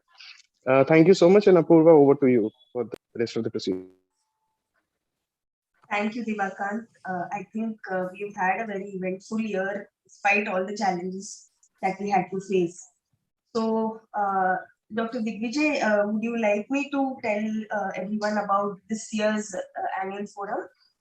Yes. I think I'm basically Apurva's is our academic in charge, and she's been planning the whole thing out. So I wanted, as YOSI, we are trying to be as inclusive as possible, and we have been going from strength to strength. We're adding members every single day, and to organize something like this is a task now with such a big society. So I wanted Apurva to talk about how she's gone about doing this very briefly before we invite our guests to talk.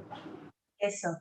So, first of all, we thank the AIOS for this wonderful opportunity to hold such a meeting in the first place. Like I said in the beginning of the meeting, that our seniors, be it Dr. Namrata Sharma, Dr. Lalit Verma, Dr. Rajesh Sinha, Dr. Naik, and Dr. Honavar, they are all the fire beneath our wings for us to kind of do all this seamlessly, and they approve all our proposals for the program in a second, in a heartbeat.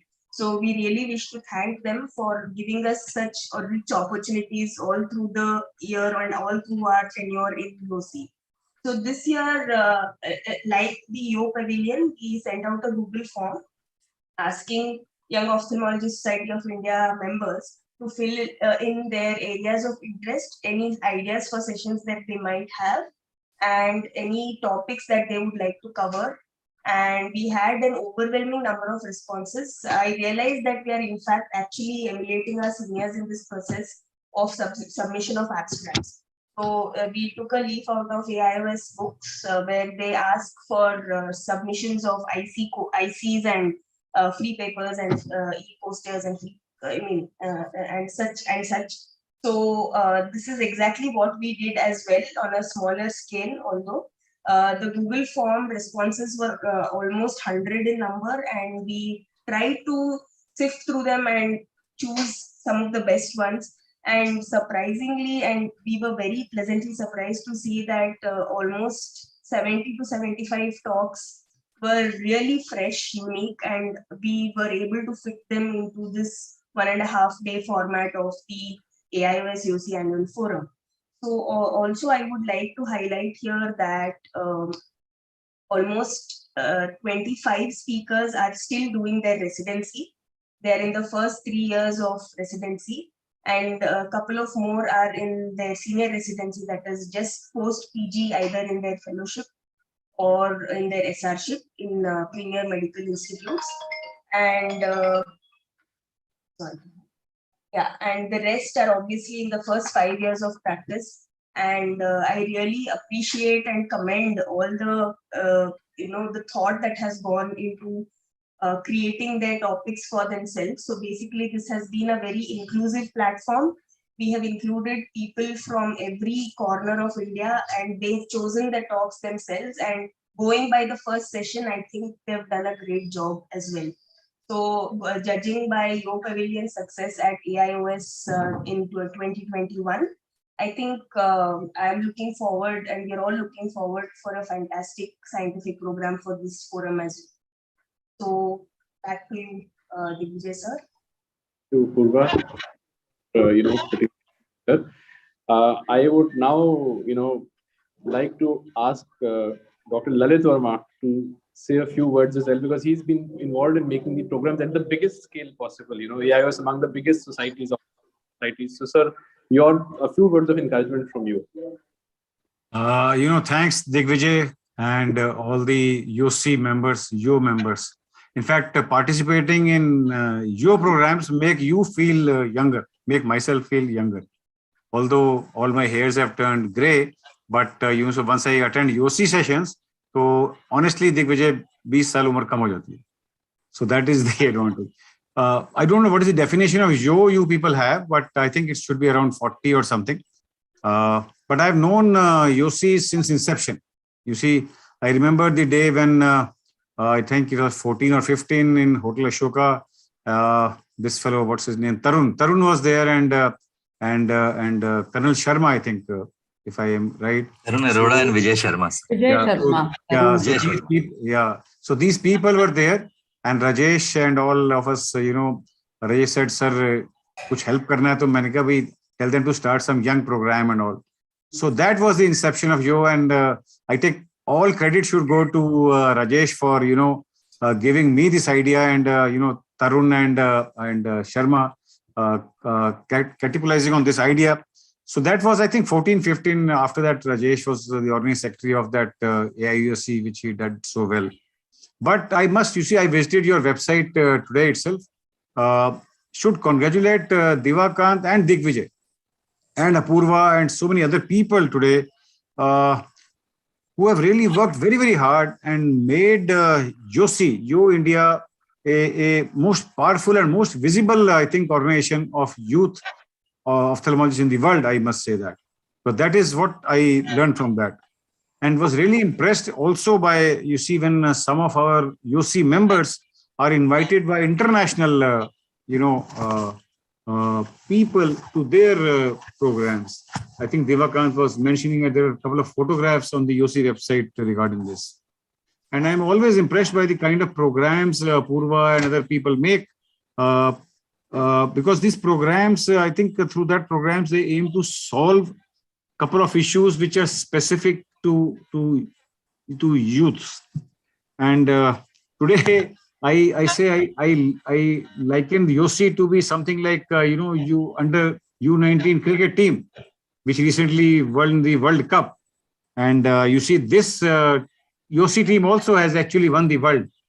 And all of them are working very hard to make a foray into the senior team, led today by Namrata, Rajesh, and all these people. But only the advice I would have is, please remain focused. Please remain focused to skill development. So that is single thing which I have found in my journey as an ophthalmologist. If you remain focused to those problems and learn the skill set, I think the victory is all yours. And other thing is, I would encourage, you should talk to all the UGs, PGs, and fellows that they should become members of YOSI, because stronger the membership, stronger is your scientific content. So I would not take much time, but like to conclude with a couple of suggestions, if you may like it. You can take or throw them, whatever. Certainly, all of you, Digvijay and Divakant and Apurva, because I think you are the lead bearers. Try to focus on innovations, because innovation is one thing youth is very much focused at. And as soon as you have some innovation, try to get them patent. This is very, very important. Youth, some classes, Digvijay, Divakant, Apurva, you should have on innovations in ophthalmology, and try to do that. And second thing was a subject like genetics, which has a lot of future. I see in ARMD, diabetic retinopathy, and so many other diseases, keratoconus. So try to encourage, some genetics academic program also. Another thing I would like is, Digvijay, this is your responsibility. And if Divakant is listening and Apurva, try to have one executive member from each state. You have 20 executive members. I saw that, 20 executive members. But I would suggest for you to become a force. You are already a force to reckon with all over. Try to have one executive member so that he's responsible to encourage every member of below a certain age group to join your organization. Because more the membership, more the strength of your body. And he will be also responsible for promoting YOSI activities, what the benefits you have written down on your website, what the member gets. Another thing which it is in my heart for a very long time, which I forgot, is that tie up with international bodies. Mere attending their programs and being part of that is one achievement. The other thing is tie up with them for long-term or short-term fellowships.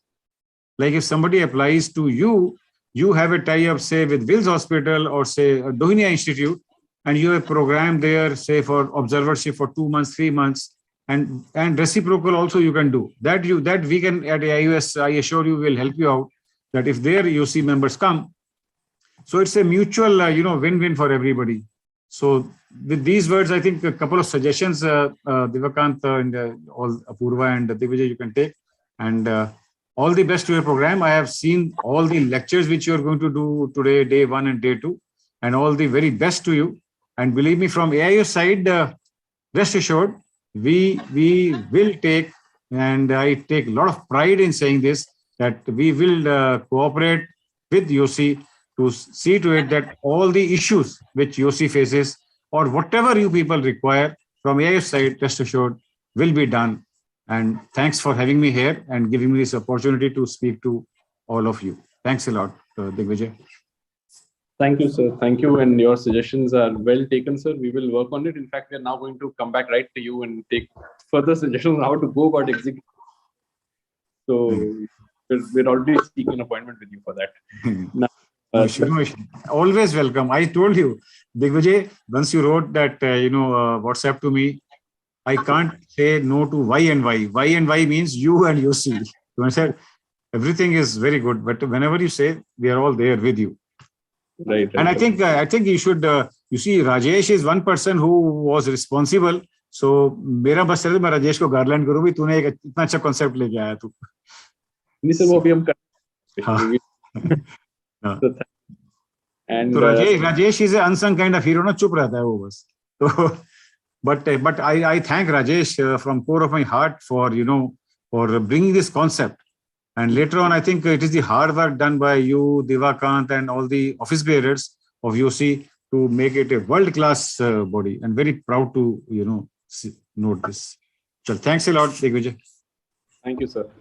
I would now like to invite Professor Namrata Sharma, ma'am, the Secretary of AIOS, to give us, say a few words of encouragement. And without your support, ma'am, this could not have been, I would say possible or executed. And you've always been pushing us. So some words from you as well. Thank you, Digvijay, and thank you, Devakant, Apurva, and all the YOs who are there, Amnish, Karan Bhatia, all of them. I think I know almost all of them who are here. I think it was about 3 years ago when we started the first YO Pavilion in All India Ophthalmological Society. And the basic idea of starting that was only this, that whenever we went to the international conferences, whether it was American Academy of Ophthalmology, ESCRS or ASCRS, we always found that there was one corner for the young ophthalmologists. Whether it is that is the young eye surgeons from ESCRS or ASCRS, or it is young ophthalmologist and American Academy of Ophthalmology. So the genesis of the YO Pavilion was that. I always feel and I always felt that we do a great All India Ophthalmological Society meeting annually, but we should have a young ophthalmologist corner there, and that was the idea to start it. I'm so proud of YOSI that although they are so young, but still they have done great work. It is just a pleasure to go through the website. That too in an international collaboration with Cake and Pie, which are leaders or masters as far as the vitro-retina campaigning or vitro-retina programs are concerned. And so many YOs are there on the international platform. I think it gives us immense sense of pride to see that. I would like to congratulate all of you. And it was really heartening when Asia Pacific Academy of Ophthalmology actually sought help of Young Ophthalmologist Society of India and wanted somebody from your platform to help them with their platform. I mean, this is absolutely a reverse kind of a help which has been sought for the first time, I think, internationally. Otherwise, it has always been the other way around, that we have been seeking help from other international societies. So people from your group are doing great job even there. That is a much younger platform for the young ophthalmologist. Again, it is a complete pleasure to see the program that has been crafted so well by all of you. It's like chronology of how a young ophthalmologist will go through, whether it is basics or it is research or it is publication or it is residency program or it is fellowships or going into private practice.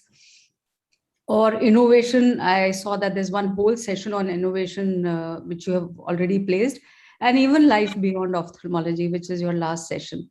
So it could not have been done in a more beautiful way. Apurva and everybody who's helped to, contribute here.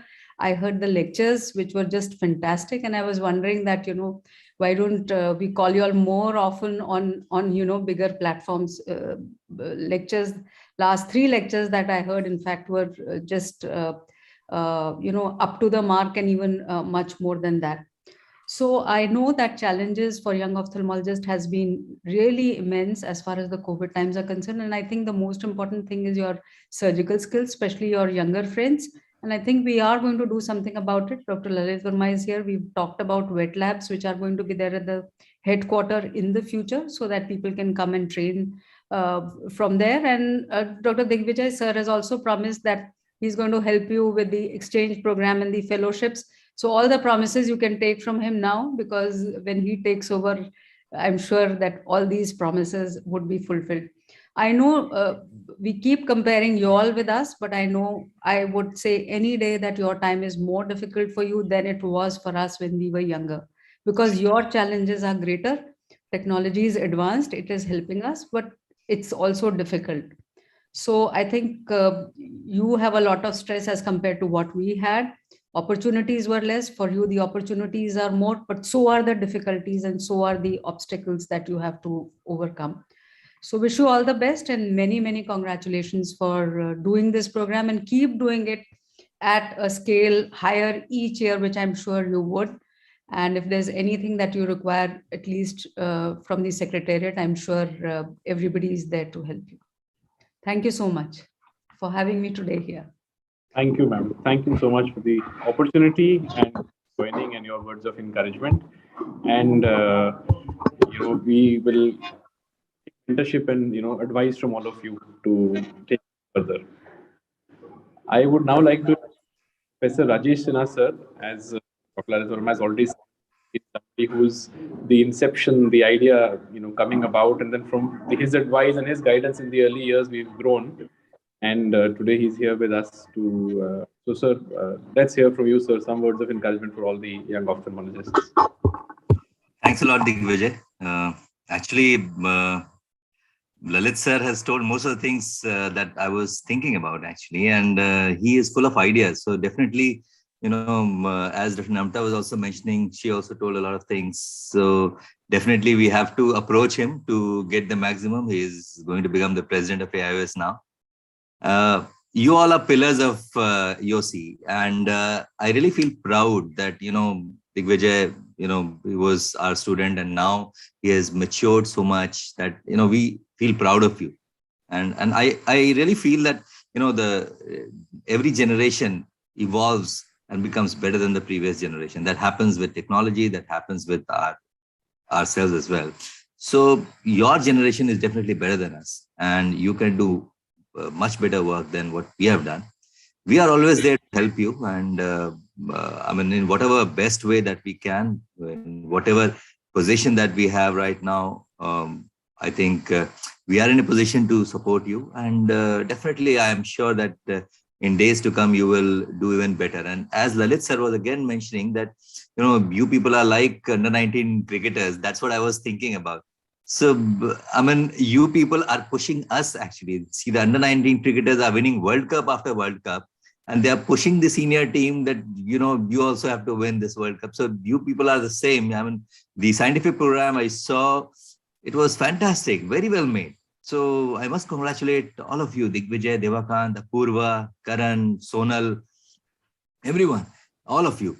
So it was really fantastic, and I feel that you right now you are pillars of YOSI, but in future you are going to be pillars of ophthalmology of this country. And not only this country, the way you are progressing, I'm sure you will be one of the world leaders. So all the best to all of you, and we are always with you.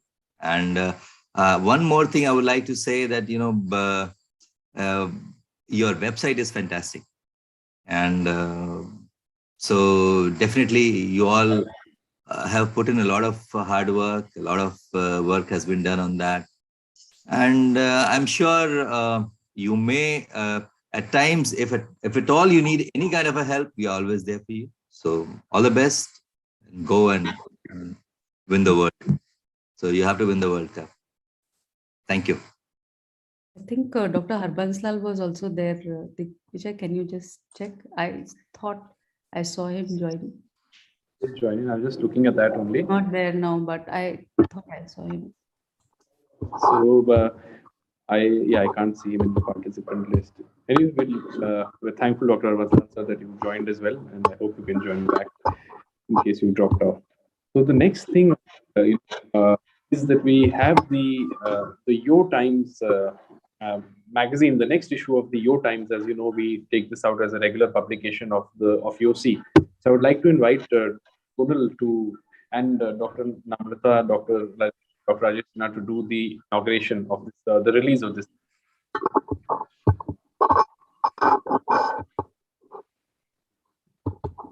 So over to you, Dr. Sunil. Thank you very much, Dr. Digvijay sir. And thank you, Namrata ma'am and Dr. Rajesh sir for joining this program today and helping us, have this program as a total, venture that AIOS has been supporting from its very inception. So today, I'm very pleased to request both of you to help in the inauguration of the next issue of YO Times. This began back in 2014 and I mean, this is an e-launch, so we've tried some, special effects here, and we want to unveil sort of the cover page. And so this particular issue is dedicated to the young ophthalmologists from India who have traveled and either returned or have settled out of India and have tried to share their experiences with us, that how they went there, why they went there, and what they have learned from there, and how others can basically apply and try to sort of emulate what they have done, or learn from their experiences in some way. So Devakant and myself have worked on this issue. He has been really supportive, and I'm very happy to share with you the editorial team members' names. Dr. Thesis from Canada and Dr. Nupur from Noida has helped, and Dr. Nupur took special care to really ask all the authors to send in their photographs and make this issue really lively, and give a in-depth sort of view into the authors' lives where they are living. And special thanks to Dr. Juni Menon from Gujarat for sharing the cover page image. She painted eyes with dreams to depict the ophthalmologist's eyes that are full of dreams and traveling the world in this beautiful painting, and she made it at such a short notice for us. We're really thankful to her. We have Dr. Sabyasachi Sengupta, who shared his account of having studied at Johns Hopkins University Brahma Institute for his research fellowship.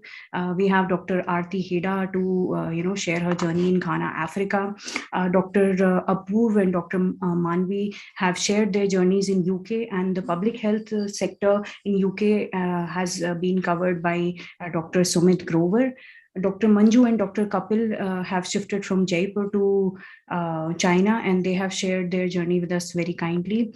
Dr. Malvika has shared the ups and downs of shifting to Australia permanently, and she shares a very, very, from the heart kind of an account. It would be lovely to read it.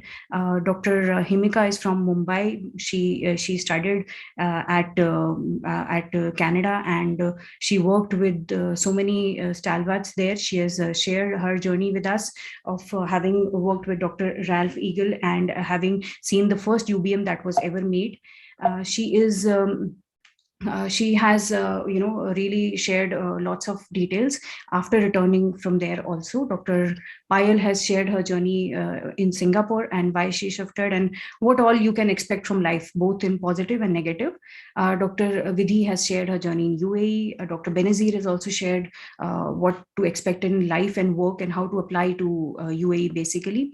And all the activities of YOSI have been really helped by this team of office bearers and AIOS and our sponsors. This issue was sponsored by CIPLA support, and the initial initial, YO times was started at the very inception in 2014 by Tarun. We should really thank him for this. And I won't take much of your time going into the old journey, but yes, recently we've had a really nice issue number 14 was released in DOS. Then we had the last issue released during the AIOS-YOSI Forum in 2019, and there was a special robotics supplement, and the vitreoretina special issue got a lot of appreciation world over. Devakant had really worked very hard for this particular issue, and after that the pediatric ophthalmology training special was there. I hope you all enjoy the latest issue as well, which is focused on all the young ophthalmologists from India who have been working abroad. Thank you very much.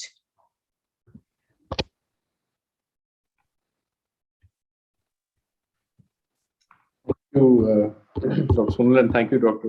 Namrata ma'am, Dr. Rajesh sir, for the launch.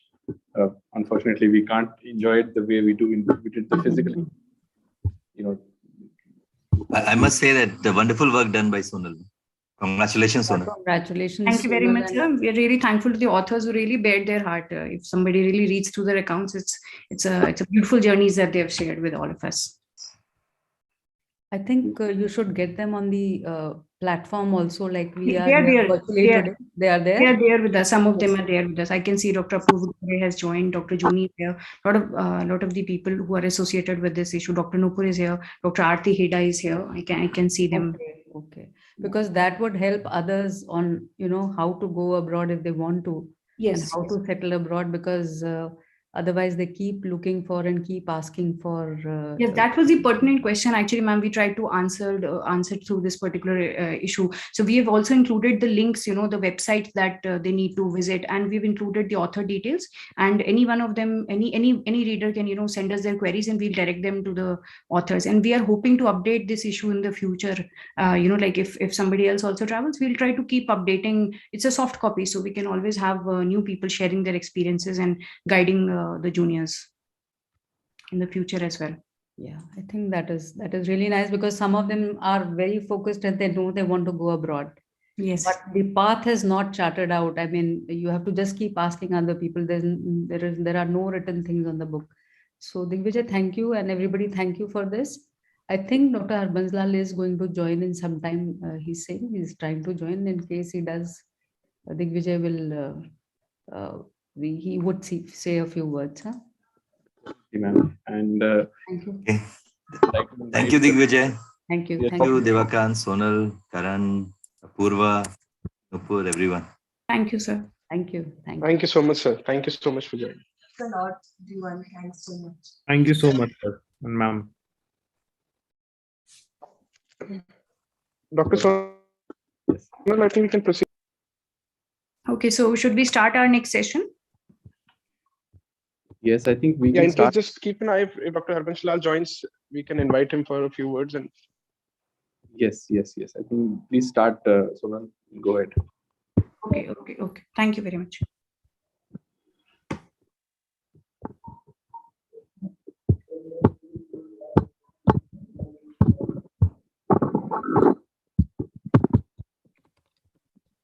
Just give me a minute.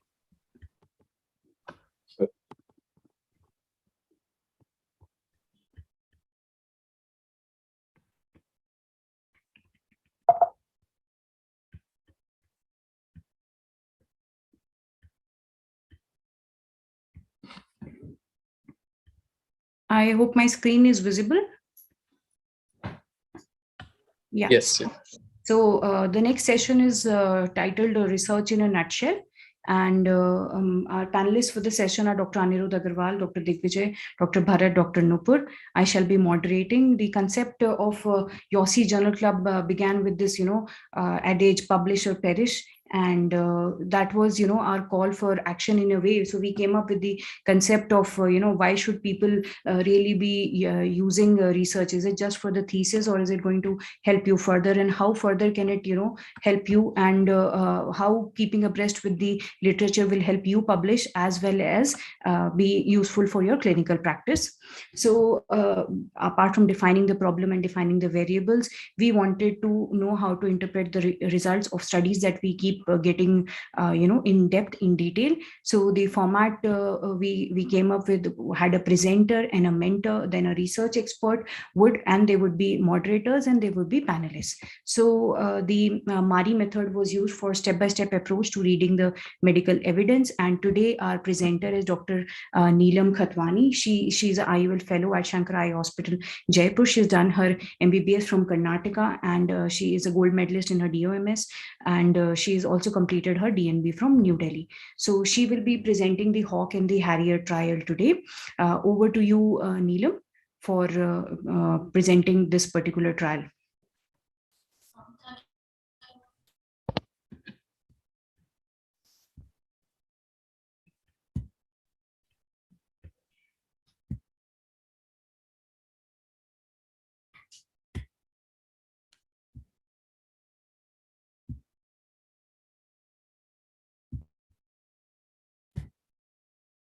Is my screen visible?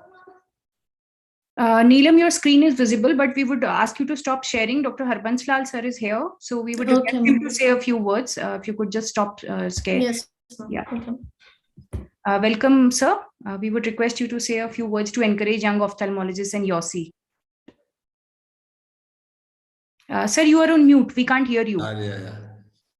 So first of all, I'm really very proud of young ophthalmologists and the way they are working, their competence, their research, their presentations are really world class. So I see the future of the Indian ophthalmology really very, very bright. And I'm sure that we'll be the world beaters soon with the type of the talents we have, the type of trainings we have. And of course, we a little bit lack in infrastructure. And what I personally feel that some of the young ophthalmologists will have to come together and form a group, because the instruments keep on changing very frequently. And you have got to use and earn your money within 5 years of procuring your instruments. So group practice is a way forward. And YOSI is a very good platform where like-minded people can come together. I mean, at AIOS level, we will like to have somebody look into it and streamline how to enter into the group practice, what should be the exit plan, how to share if somebody is senior, somebody is junior, and if somebody wants to work for 10 hours, another wants to work for 6 hours. So all those things have to be sorted out. But the way forward is definitely maximum and optimum utilization of the equipments. So the CMC of these equipments is very, very high. When you buy equipment at that time, you don't realize, even a person like me, when we bought the instrument, nobody told us, and we never bothered how much they will be the CMC. It was mind-boggling. So we need to look into it for coming 10 years if they are going to serve the equipment, what is going to cost us. So that is just a word of caution for the young ophthalmologists. And another advice would be, please do not hesitate to discuss about the equipments or your, if suppose any subject matter. Of course, that way you people are far more open than my generation was. And I'm very happy about that. You put up your all cases in your WhatsApp group and discuss and take the opinion of the others. That's really very, very good. And with this, I think I see great future, and I wish you all really great future, and we'll love to see them. Some of you must take up the responsibility of the AIOS in coming days. Come forward, and the area is really not so important. Even if you are in a smaller town, you can still serve the AIOS really very, very well. So it is the dedication and it is your consistent effort. I mean, when you go for any elections or you fight, do not be disheartened by losing the elections. It's nothing wrong in losing elections. Even if you lose election, you lose nothing. At least you will make hundreds of friends. So please, I request all of you to take up the challenge and come forward. So more the people come forward and try to serve the society, it will be better for the society. And And I wish you all the best. And I hope that YOSI becomes stronger and stronger in coming days, and they can have their own conferences, their own agenda, and they will take our society forward. Thank you very much for giving me this opportunity. I thank you, sir, on behalf of YOSI. And I'm indeed thankful that you've taken out time to join in today. I was really after, wanting that, because you've always been supporting the young ophthalmologists, and we look up to you as a senior, as a mentor. And in fact, we do have sessions tomorrow exactly on these topics of practice management, of group practice, of equipments and machinery, because that's really important for the young ophthalmologists. So you've kind of, given us the right advice for the right sessions. So what time is that? And indeed, sir. What that time is, is sir, that? Tomorrow. I think it is at 11 o'clock tomorrow. Okay. Yeah, it'll be at 11 to I'll 12. see if I can. I'll see if I can join. Yeah. So I'll share the program, sir, with you. I'll share it again. And thanks. So thank you so much for joining in. Thank you, and best of luck. Thank you. Thank you so much. Okay. Over to you, Neelam, for starting your presentation. Yes, ma'am.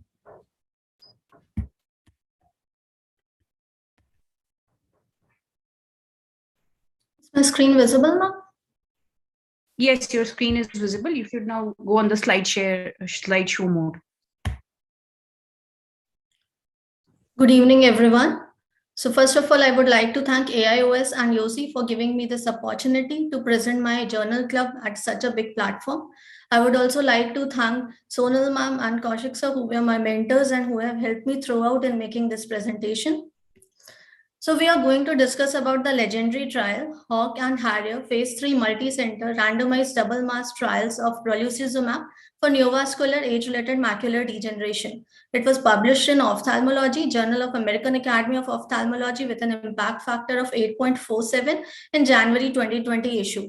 Authors have no financial disclosures. Coming to the disease under the study, that is neovascular age-related macular degeneration. As we all know, it is a chronic progressive vision-threatening form of AMD. Its increased prevalence and the cost pertaining to the treatment are the direct concerns. And brolucizumab is a newer anti-VEGF, which is a molecule under the study. It is a very small molecule. It is a humanized single-chain variable fragment antibody which inhibits VEGF-A, and it has a low molecular weight of approximately 26 kilodaltons, but it delivers a greater molar dose, has a better tissue penetration and increased duration of action also. So when we compare it with other anti-VEGF agents, as I've already explained, it is a very smaller molecule with a molecular weight of 26 kilodaltons, and the dose is 6 milligram, but the molar concentration which it provides is 24. Coming to the purpose of the study, it was to compare brolucizumab with aflibercept to treat neovascular AMD.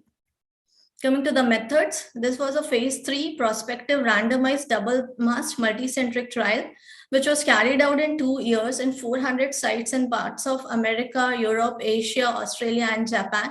And the sample size was 1817 patients with untreated active CNVM due to AMD.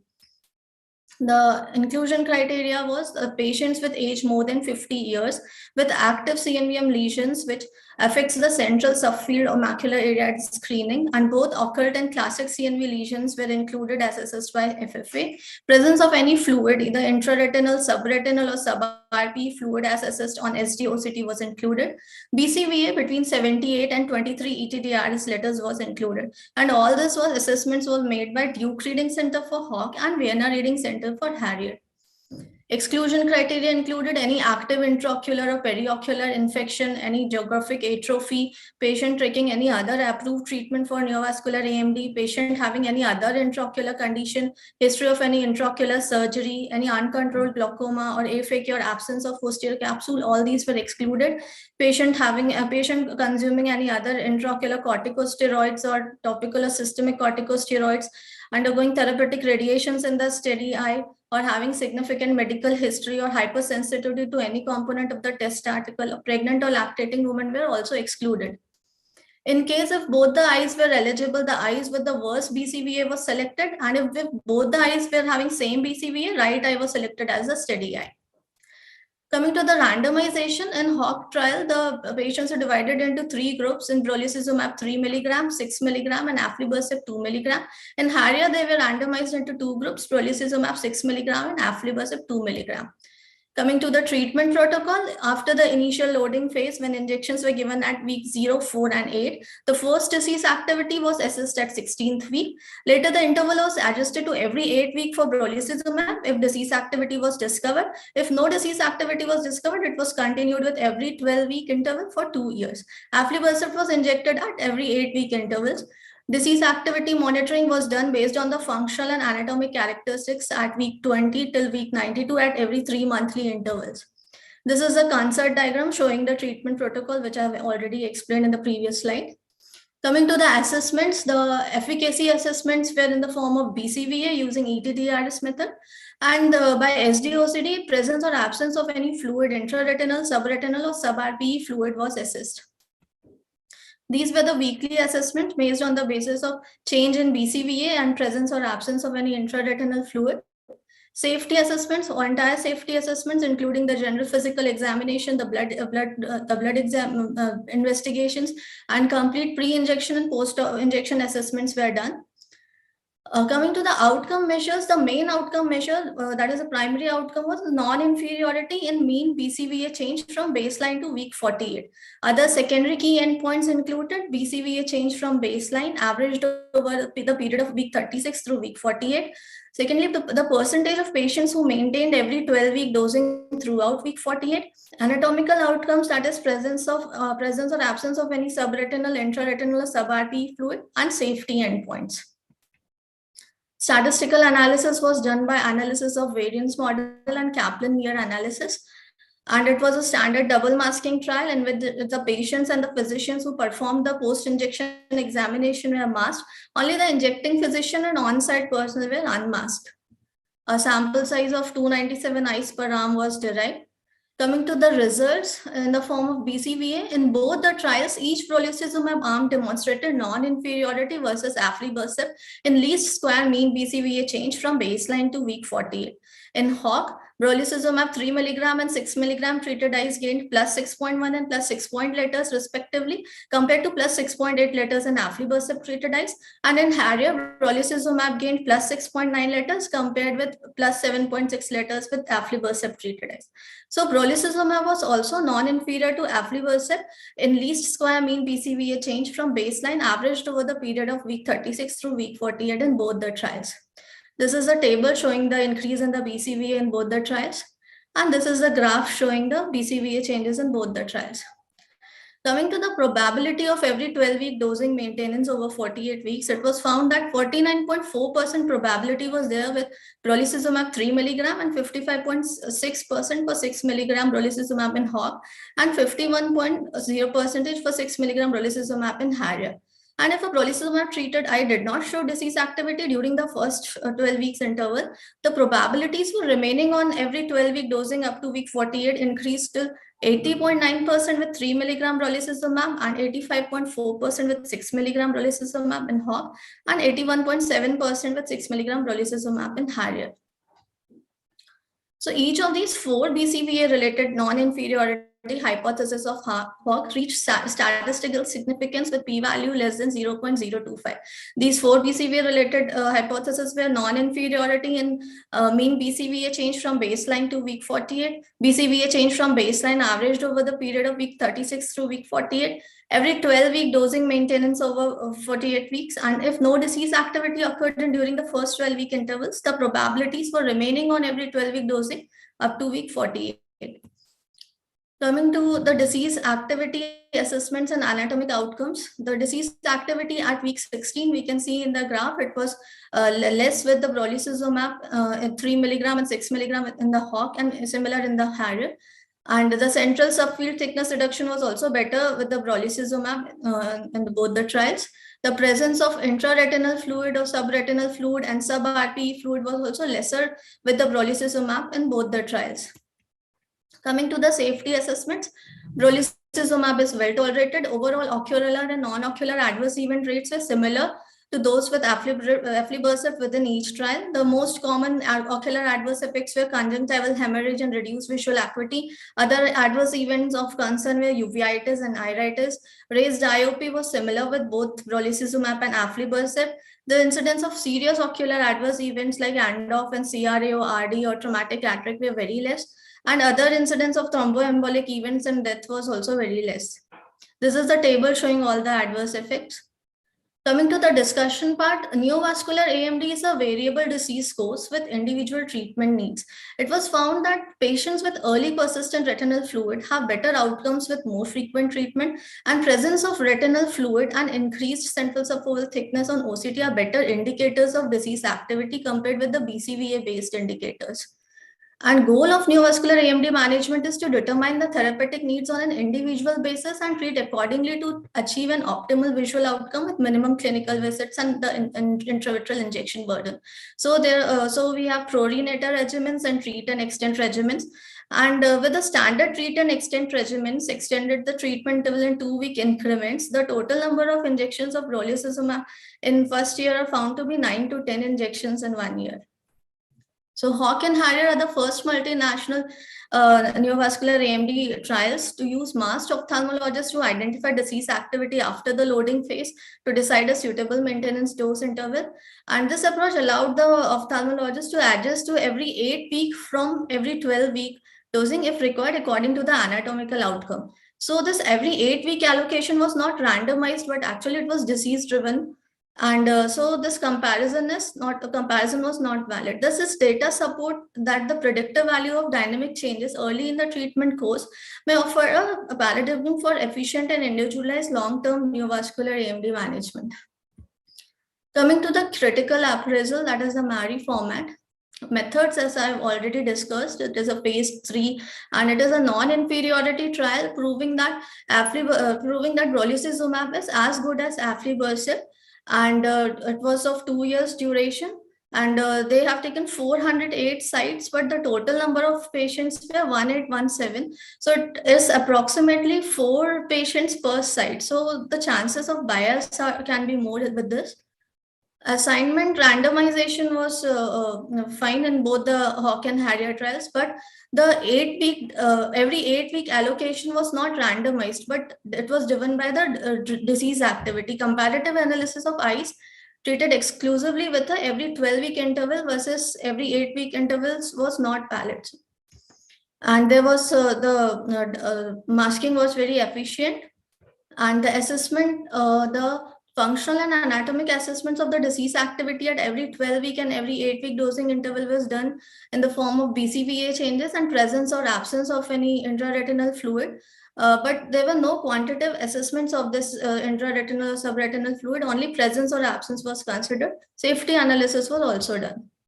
The summarization of the results, it was found that at week 48, each brolucizumab arm demonstrated non-inferiority to aflibercept and BCVA change from baseline, and greater than 50% of brolucizumab 6 mg treated eyes are maintained on every 12-week dosing through week 48.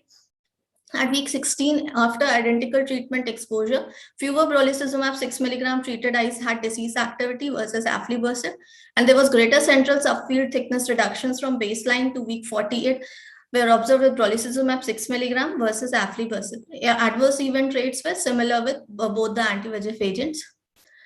So the interpretation is that Hawk and Harrier studies have successfully evaluated brolucizumab as an alternative treatment option with prolonged duration of action, with favorable visual and functional outcomes, effective treatment scheduling, individualizing treatment regimen, and reducing the cost and number of injections, overall minimizing the overall burden. So brolucizumab is a newer drug, adding to the armamentarium of already available anti-VEGF agents for treatment of neovascular AMD. It is a smaller molecule with greater molar dose and more effective tissue penetration. It has a better pharmacokinetics, and increased duration of action lowers the frequency of injections and overall reduces the treatment burden. Intraocular inflammation is a concern, and so we have a brolucizumab safety update by Vitreoretinal Society of India, where we can report all such events. Thank you.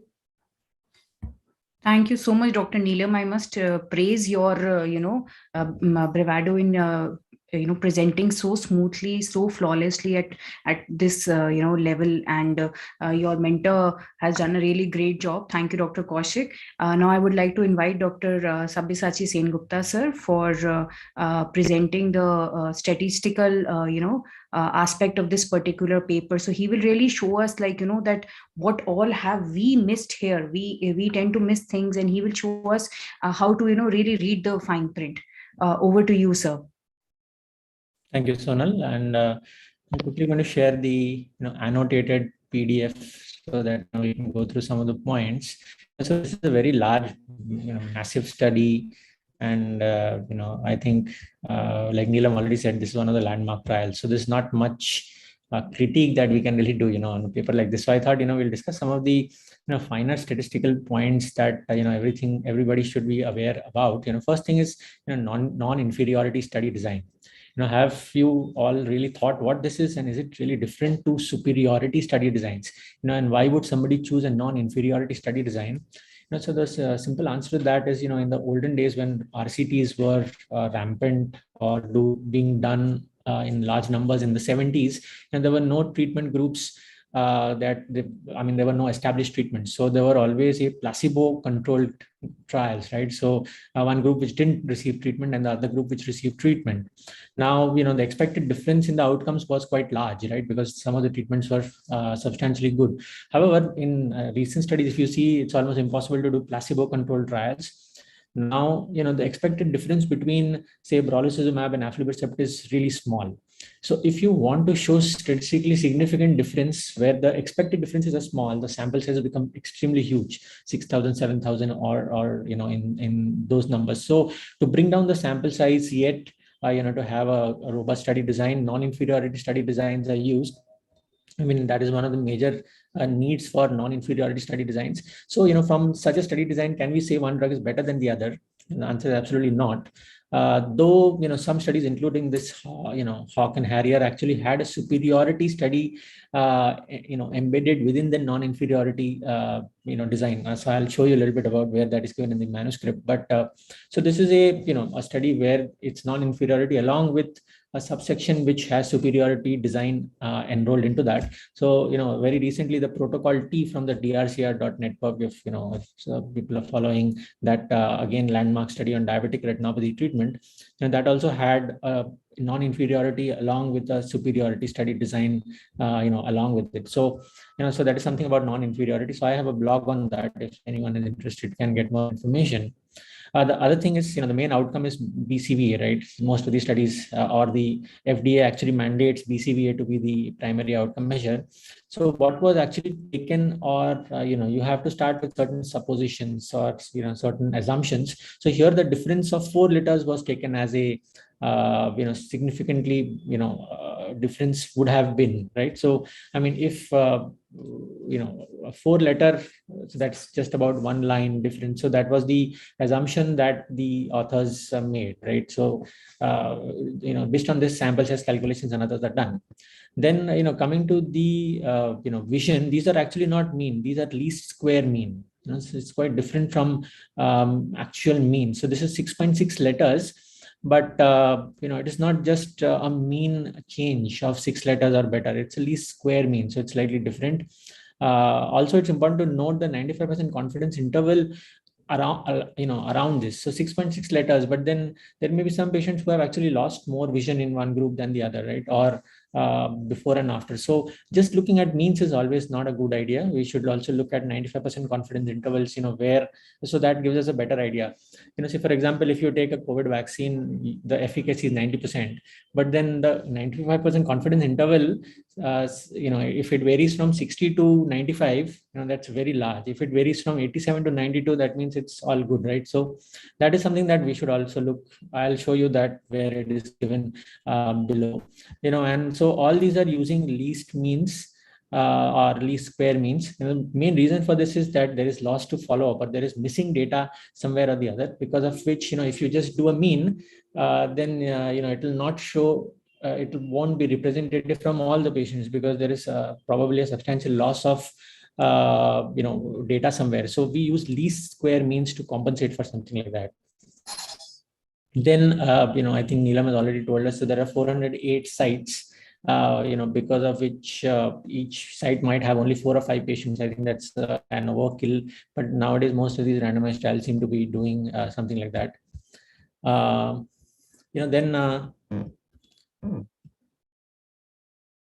right, so these are imputations of imputations for missing variables or missing values was done. So imputations really mean it's a statistical way of generating missing values. So it's not always a great way to do that. So this clearly shows that there's probably some amount of missing values throughout the study. And then something called per protocol analysis is done. The other way of looking at it is intention to treat. So per protocol means, if there is missing values, you generate those values and then you do a proper analysis. And intention to treat means you don't generate those missing values and you do certain statistical methods to overcome those missing values. So this is where they have enrolled the superiority design as well. So additional conformity superiority testing was also done, and a sample size of 297 was taken. So I think Neelam has already told us that. So this is the 95% confidence interval, of vision. So this is between brolucizumab and aflibercept, the difference was 0.6 letters, but it could vary from -2.5 to 1.3 letters, right? So there are some patients who definitely lost a lot more vision, if you give brolucizumab compared to if you might give aflibercept. So that is something that we should keep in mind. A few other things. So this is a Kaplan-Meier analysis. So what people should always remember is that you need to give these, we can't go into a lot of details, but this is censoring. That means there is loss to follow-up somewhere. And, even if there is, so the one in blue is censored. That means if even with loss to follow-up, these are very similar. So, these should be plotted even when you're looking at your own data. And lastly, I just wanted to discuss this. So if you see, this is fluctuation in subretinal. I think this is fluctuation in fluid overall.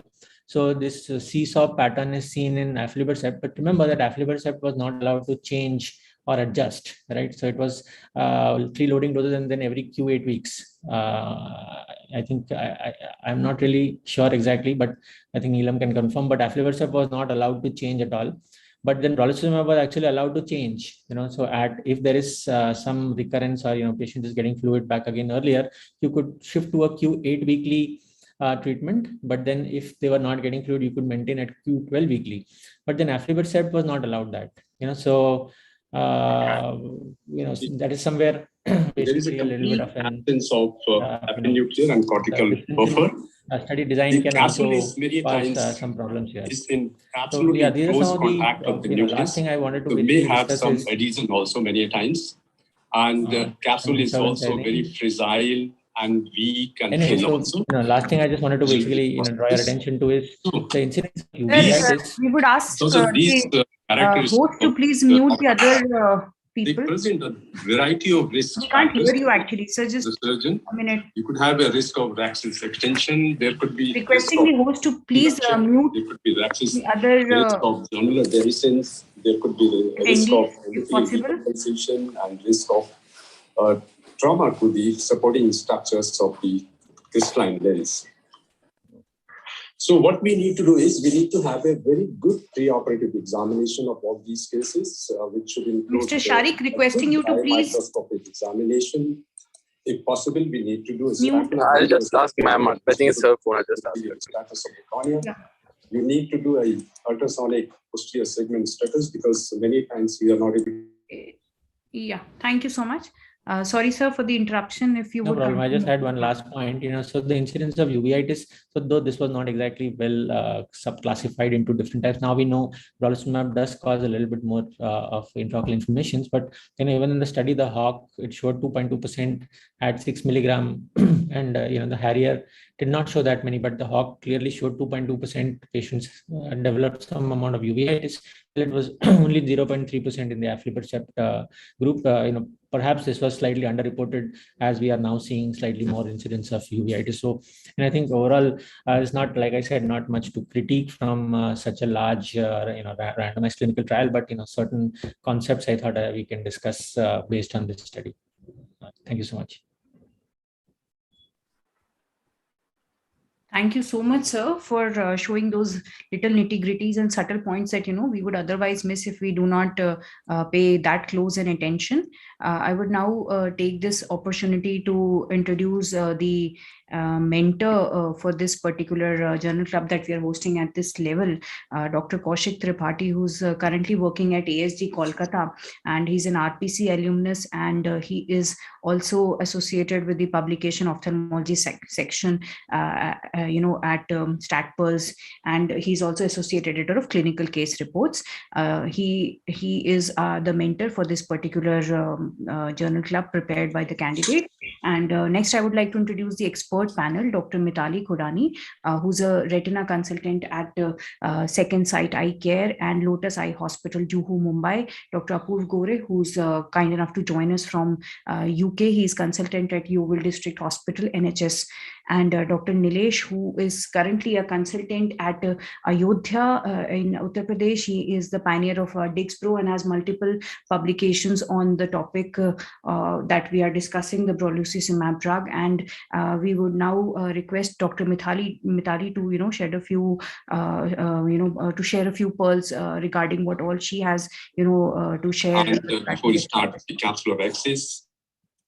So again, there is a problem, I think, from the sound side. If the host can please take care regarding it. Mitali, over to you, please.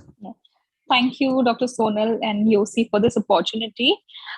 This is a very landmark trial, as we all know, and it is the largest study to give us the efficacy and comparative analysis of brolucizumab with aflibercept. Brolucizumab, as we know, is a new drug, and it introduces the study actually introduces us to the various clinical factors, the duration of action, clinical factors, safety profile, adverse effects of brolucizumab. Also, it proves the superiority of brolucizumab over ranibizumab and inferiority and non-inferiority with aflibercept. Considering the increase in duration of action, it is now possible to increase the gap between the injections after the first 3 monthly loading doses. And this is the biggest breakthrough, I feel, in terms of as treating physicians. The biggest challenge that we face is, the monthly injections, which was with ranibizumab, and it was practically impossible to give monthly injections after the first 3 loading doses. With Eylea, we did this aflibercept, we did have the option of increasing the duration to 2 months, but again, cost was a major factor. So it was not widely accepted, though used, but it was not as used as much ranibizumab was.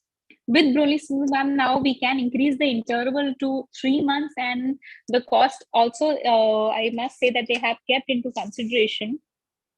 This was a large study which was covering almost 408 sites and almost 5 continents, with relatively all major races were included. So that also gives us a good idea about how this drug will act in different races. Also, the study covers all the clinical safety analysis and gives a good idea about the adverse profile also. This gives us a rough idea on which diseases which it can be used in future, apart from the neovascular AMD, which other diseases that we can use into, like it can have further use into DME patients, into into CME patients. But though considering uveitis was a major adverse effect, which is was almost 2.2%, then we can have a rough idea that probably we may not be able to use this for uveitis patients, but probably definitely for diabetic patients it can be used in the future. So I think over to you, Dr. Apurva. Requesting Dr. Apurva to sort of share some of the negative aspects of the study that he could find. Yeah, thank you, Dr. Sonal, for inviting me, and thank you, Dr. Neelam, for the excellent presentation. I'll get right into it. I mean, as Dr. Sengupta says, you can't really criticize the trial of this magnitude. It's a very well-conducted trial. So I'll just give my opinion as a clinician, what I can take away from this. And then the main thing is the safety issue. So if you read the paper, it goes on to mention that 90% of the uveitis cases were mild to moderate. I would really be interested to know what the other 10%, what is the status of the other 10%. I couldn't find that in the manuscript anywhere. the one sort of thing that I would have from the way that the article has been written is that the authors have very cleverly hidden the actual incidence of uveitis. So if you actually read, it is 2.2% uveitis and 2.2% iritis. So the incidence of uveitis is actually 4.4% in the pooled brolucizumab group. It's not 2.2%. So it's 4.4% versus 0.8%, which is it's almost 5 times more in the brolucizumab group. And so when you're having that many injections, so for at my center, for example, we are giving 150 injections a week. So if out of 150, if I'm getting 6 or 7 patients coming back with uveitis and I'm having to follow 6 to 7 patients extra every week, that's too much. The numbers are practically too much if that is the incidence of uveitis, and the UK government in fact has very clearly mentioned this as a warning that it's 4.4% incidence of uveitis. And also in the last slide by Dr. Neelam, I think the Merlin trial was mentioned. Again, that trial basically tried to see what happens if you use brolucizumab more often. So they used brolucizumab and aflibercept 4 weekly. And again, they found that the incidence was double in brolucizumab. So again, the UK government has given an advisory not to use brolucizumab at an interval less than 8 weeks after the loading dose is over. So the point is, they've also told us not to use it in patients who've got a history of vascular occlusions or vasculitis or a history of inflammations. Then it comes to the practicality of it. So what is the need for a new anti-VEGF agent? So in our experience, we have been doing treat and extend clinics with aflibercept for the last 3 years now, and we are very easily getting a 16-week interval in about 85% of our patients with aflibercept, and that is real world data. That is not a trial data. So the key thing is there are this proportion of patients who just do not respond to aflibercept, and they require say 4 weekly injections or 6 weekly injections with aflibercept. Even after like say 40-50 injections, they're still getting injections every 4 weeks, 6 weeks. So will brolucizumab help us in that group of patients? The answer so far is no, because we're not licensed to use it at shorter intervals than 8 weeks. So I don't know how practically useful brolucizumab is going to be at the moment, and do we really need brolucizumab with aflibercept doing so well in the real world? And also again, what Dr. Sengupta mentioned, that it's impossible to compare it truly because aflibercept was not given a chance to extend its intervals. So what we need is a paper which can compare aflibercept at 12 weeks versus brolucizumab at 12 weeks. But right now we're just comparing brolucizumab at 12 weeks, and we're not really seeing whether aflibercept can do 12 weeks compared to that. And lastly, I'll just end by saying that it just comes down to money in the end, and what is the economic relevance of this. And I'm not quite sure what the cost of brolucizumab is in India compared to Eylea. But if you read the manuscript in it, they'll mention that the difference will be about 2 injections per year less with brolucizumab. Now, how much that's going to economically impact, it just depends on the cost of the injection. So if the cost of the injection is higher than Eylea, you're going to be the patient is going to end up paying the same amount of money. So I'm not quite sure what's the economic relevance in that scenario, really. So lastly, we need to just ask ourselves, would we be giving our parents brolucizumab or Eylea? And I think if all of us are honest with ourselves, the answer would be Eylea, because brolucizumab is not there yet. So as a clinician, for me, it's a great trial, but I think there are just a lot more trials to do, which would make me more comfortable with using brolucizumab. Thank you. Thank you, Dr. Apurv, for your comments. And a lot of Indian, research has started off, and I can see that Dr. Sabyasachi wants to say something, but I'll request him to just wait for Dr. Nilesh to, say a few points, because he has, been associated with some papers coming out from India on this topic, and he'll shed some light on the recent research on Beovu. Please, Dr. Nilesh, over to you. Thank you, and thank you for this opportunity.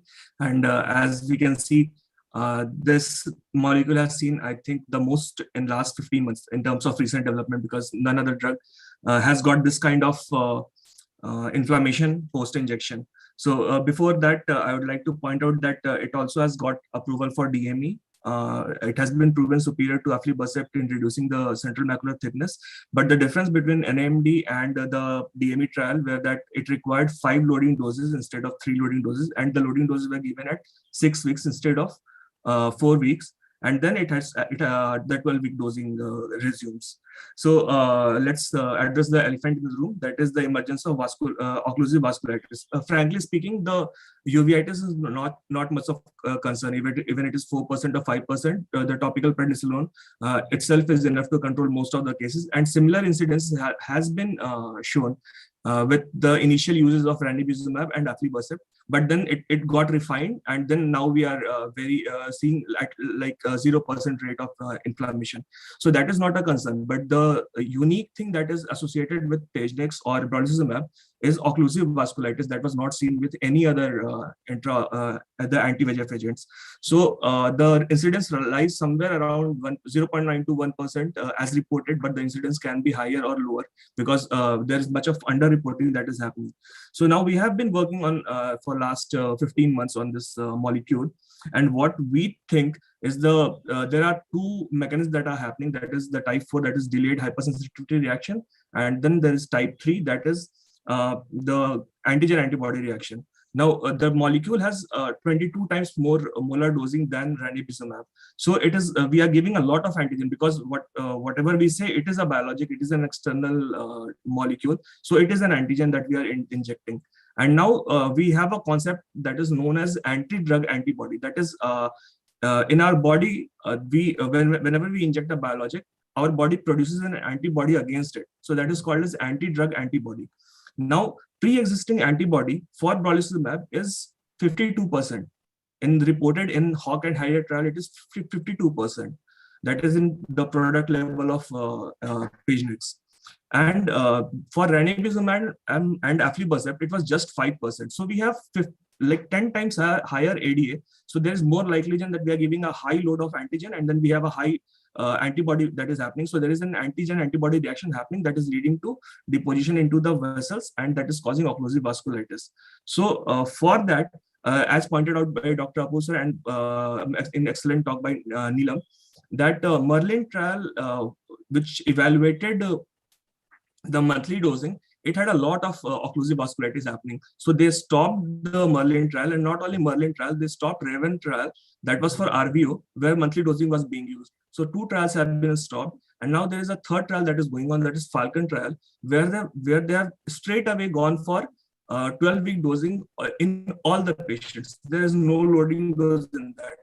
So the top line is that mostly we are thinking that the monthly loading dose will be stopped for brolucizumab completely, and everybody will be started on Q12 dosing, that is 3 monthly dosing. Now the concept of monthly dosing came with the PRN trial, that is the Pronto trial. So the concept of loading dose was that we have to first load reduce the existing VEGF load, and then whenever the VEGF load raised above a certain level, then we will inject. That was the PRN trial. With high molar dosing, with a single injection, we can reduce the VEGF load to less pathogenic level, and then we can directly go for Q12 dosing. So mostly in coming times, if we are going to use brolucizumab, we will have to start straight with Q12 dosing. Otherwise, the second strategy can be we can load with ranibizumab or aflibercept and then go with brolucizumab. That can provide us a longer, less injection frequency. So that's all I have to say, and thank you for this opportunity. So Dr. Sabyasachi sir, if you would want to make your comment right now before Dr. Kaushik summarizes the study for us. I just wanted to say, that so the study is only about treatment naive patients. So Apurva is talking about a lot of shifting and switching in others, but so I mean, just I wanted to give context that these are only treatment naive patients. That's about it. Yeah, you're right, sir. So maybe Dr. Apur was talking more in terms of the clinical importance now, in patients. They may not be always treatment naive. So as in difficult patients, so patients who are not resolving it, we're not sure of this. We're not sure. Yeah. So Dr. Kaushik, if you would like to summarize the results of the study before we move on to the topics of the research session. Thanks, Dr. Sonal. Thanks, Dr. Neelam, for such an excellent presentation. We are already running out of time. Definitely, botulinum adds to the armamentarium of the available pharmacotherapy for wet AMD. Advantages include good anatomical response and longer interval between the injections. However, the adverse events, including intraocular inflammation and occlusive vasculitis, are the concern, and Novartis prematurely terminated Marlin, Raptor, and Raven study, which evaluated monthly injections even after the 3 loading injections, which had higher incidence of inflammation compared to aflibercept. DRSI doesn't recommend an interval less than 2 months for brolucizumab after 3 initial monthly loading dose. So many physicians are waiting for more data on this drug, and management options should be individualized for each patient. Thank you. Thank you so much, Dr. Kaushik. Now requesting Dr. Nilesh to share his presentation on doing drug-related research. Right, he has done innovations in the DIGS Pro and has more than about 60 published articles. After all this when he's just recently passed out graduate from after DNB from Lotus Eye Institute, Coimbatore. So over to you, Nilesh. Thank you, ma'am. Thank you so much for this opportunity. I'll just start sharing my screen. So, good evening, everyone. I would first like to thank AIOS-YOSI and Sonal ma'am for providing me this opportunity. I'm Dr. Nilesh Kumar, and I'm going to talk about how to do drug research right. So over the last 2.5 years, our group has been publishing on various aspects of brolucizumab and has over 14 PubMed index articles on the molecule. To have collaboration with the top scientific minds raises your thinking level and opens up new avenues of research and publication. And from personal experience, I can tell you, if you have a solid research idea, these collaborators are just a well-framed email away. So these are some of our most read contributions on the topic of brolucizumab, and these are my financial disclosures. So why should one venture into drug research? First of all, we ventured into the drug solely for the reason to know the unknown and to stay ahead of the curve. We wanted to understand the molecule and provide an informed choice to our patients, and not only just to try a molecule because it has been launched. So once we started searching for information, we realized that there are multiple avenues that can be explored and written upon. So now, first thing first, what is the first thing that comes in our mind when we hear about drug research? It is the drug development, that is preclinical and clinical trials involving such molecules. But there are so many other types of research opportunities via which we can explore the molecule and its various aspects. Let's see them one by one.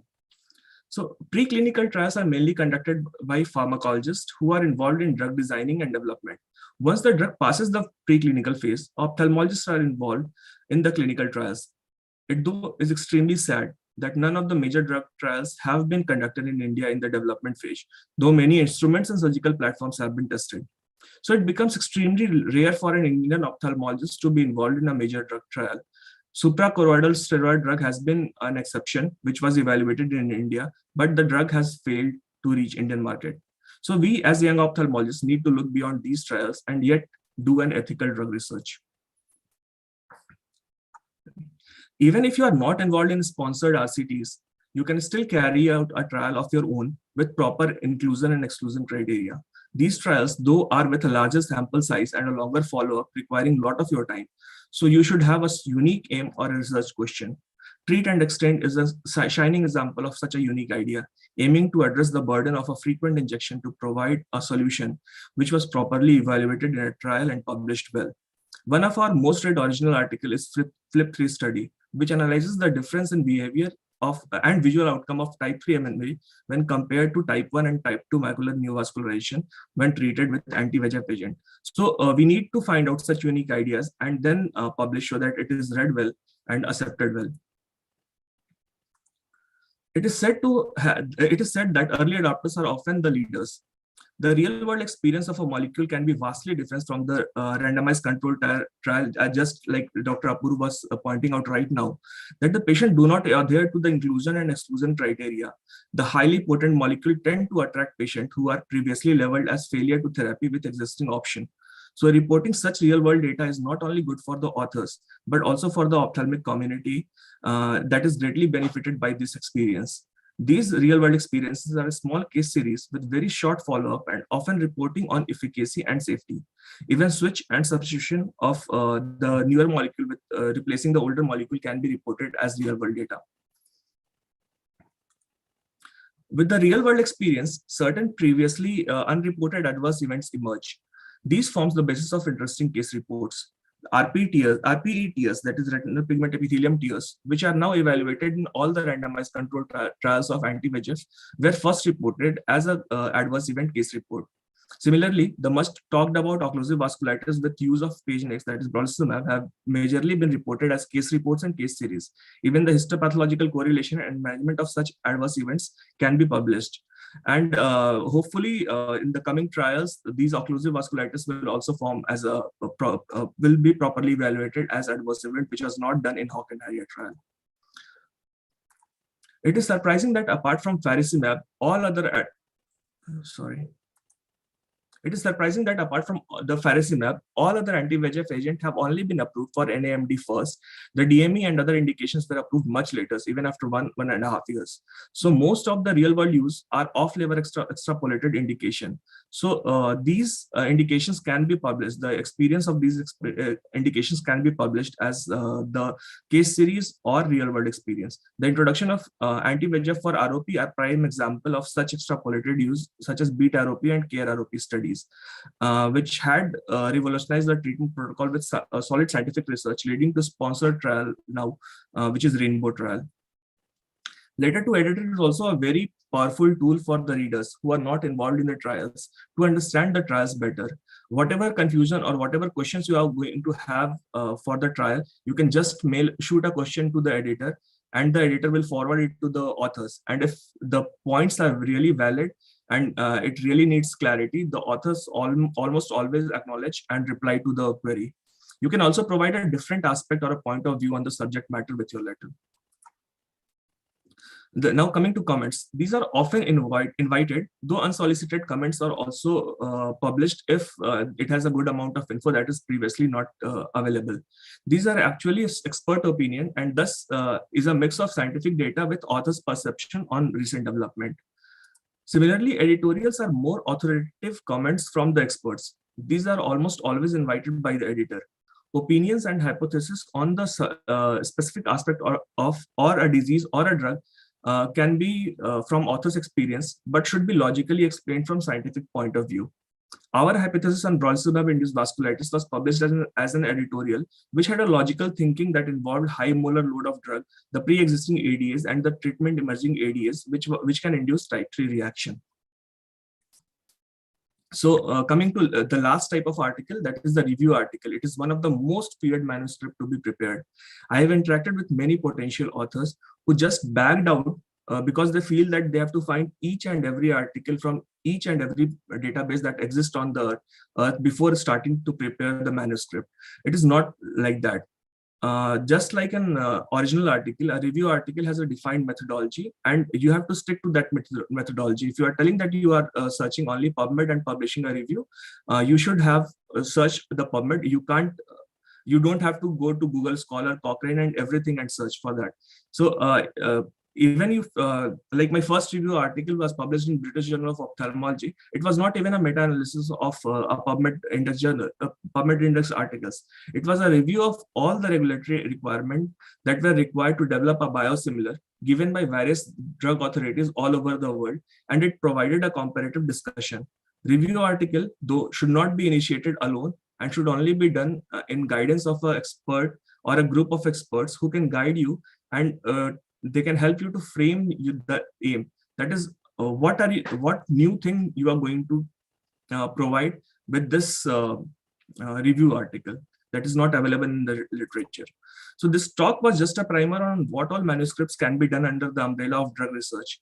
Each manuscript comes with its own set of difficulties, and I'm sure anyone who wants guidance or help, anyone in this panel today will be more than welcoming to provide that help. So I once again thank AIOS, YOSI, and Sonal ma'am for the opportunity, and everyone for their patient listening. Thank you so much, Nilesh, for your presentation. and your sharing your insights. Yes, drug-related research is definitely something that we all should, try to be a part of from the Indian side more and more in the future. Now over to Dr. Sabyasachi sir for sharing about how to actually read a paper. He is he is a retina consultant in Mumbai, and he is also heading the Sen Gupta Research Academy along with being the associate editor at Indian Journal of Ophthalmology. We are really privileged to have you here, sir, amongst us. Thank you so much for joining. Thank you, Sonal. I'll just share my screen quickly.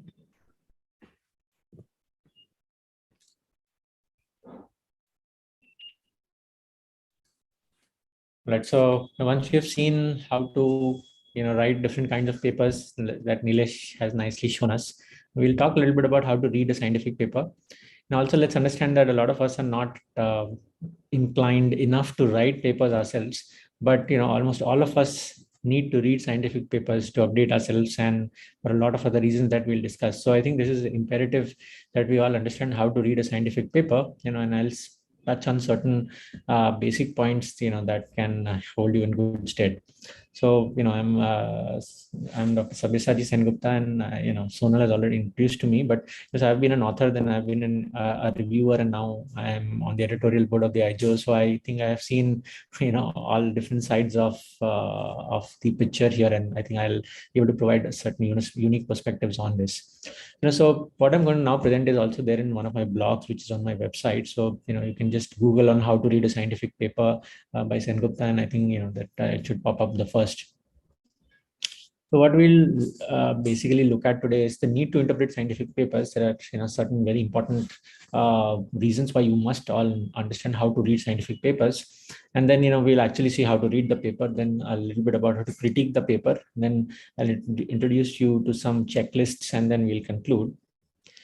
So the need, what is the real need to basically understand, or basically need to analyze papers or read papers properly is the paper credible enough? Is it good enough for me to apply that knowledge to my practice, to my patients? Sometimes equipment purchase, how much to invest, and return on investments can also depend upon the validity of that instrument. And then actually you can find gaps in literature and then do it yourself. So we'll take a quick look at some of these. So first and foremost is, you want to apply new knowledge to patients in your practice and bring it, ahead of, everyone else. Like Nilesh said, you want to stay ahead of the curve.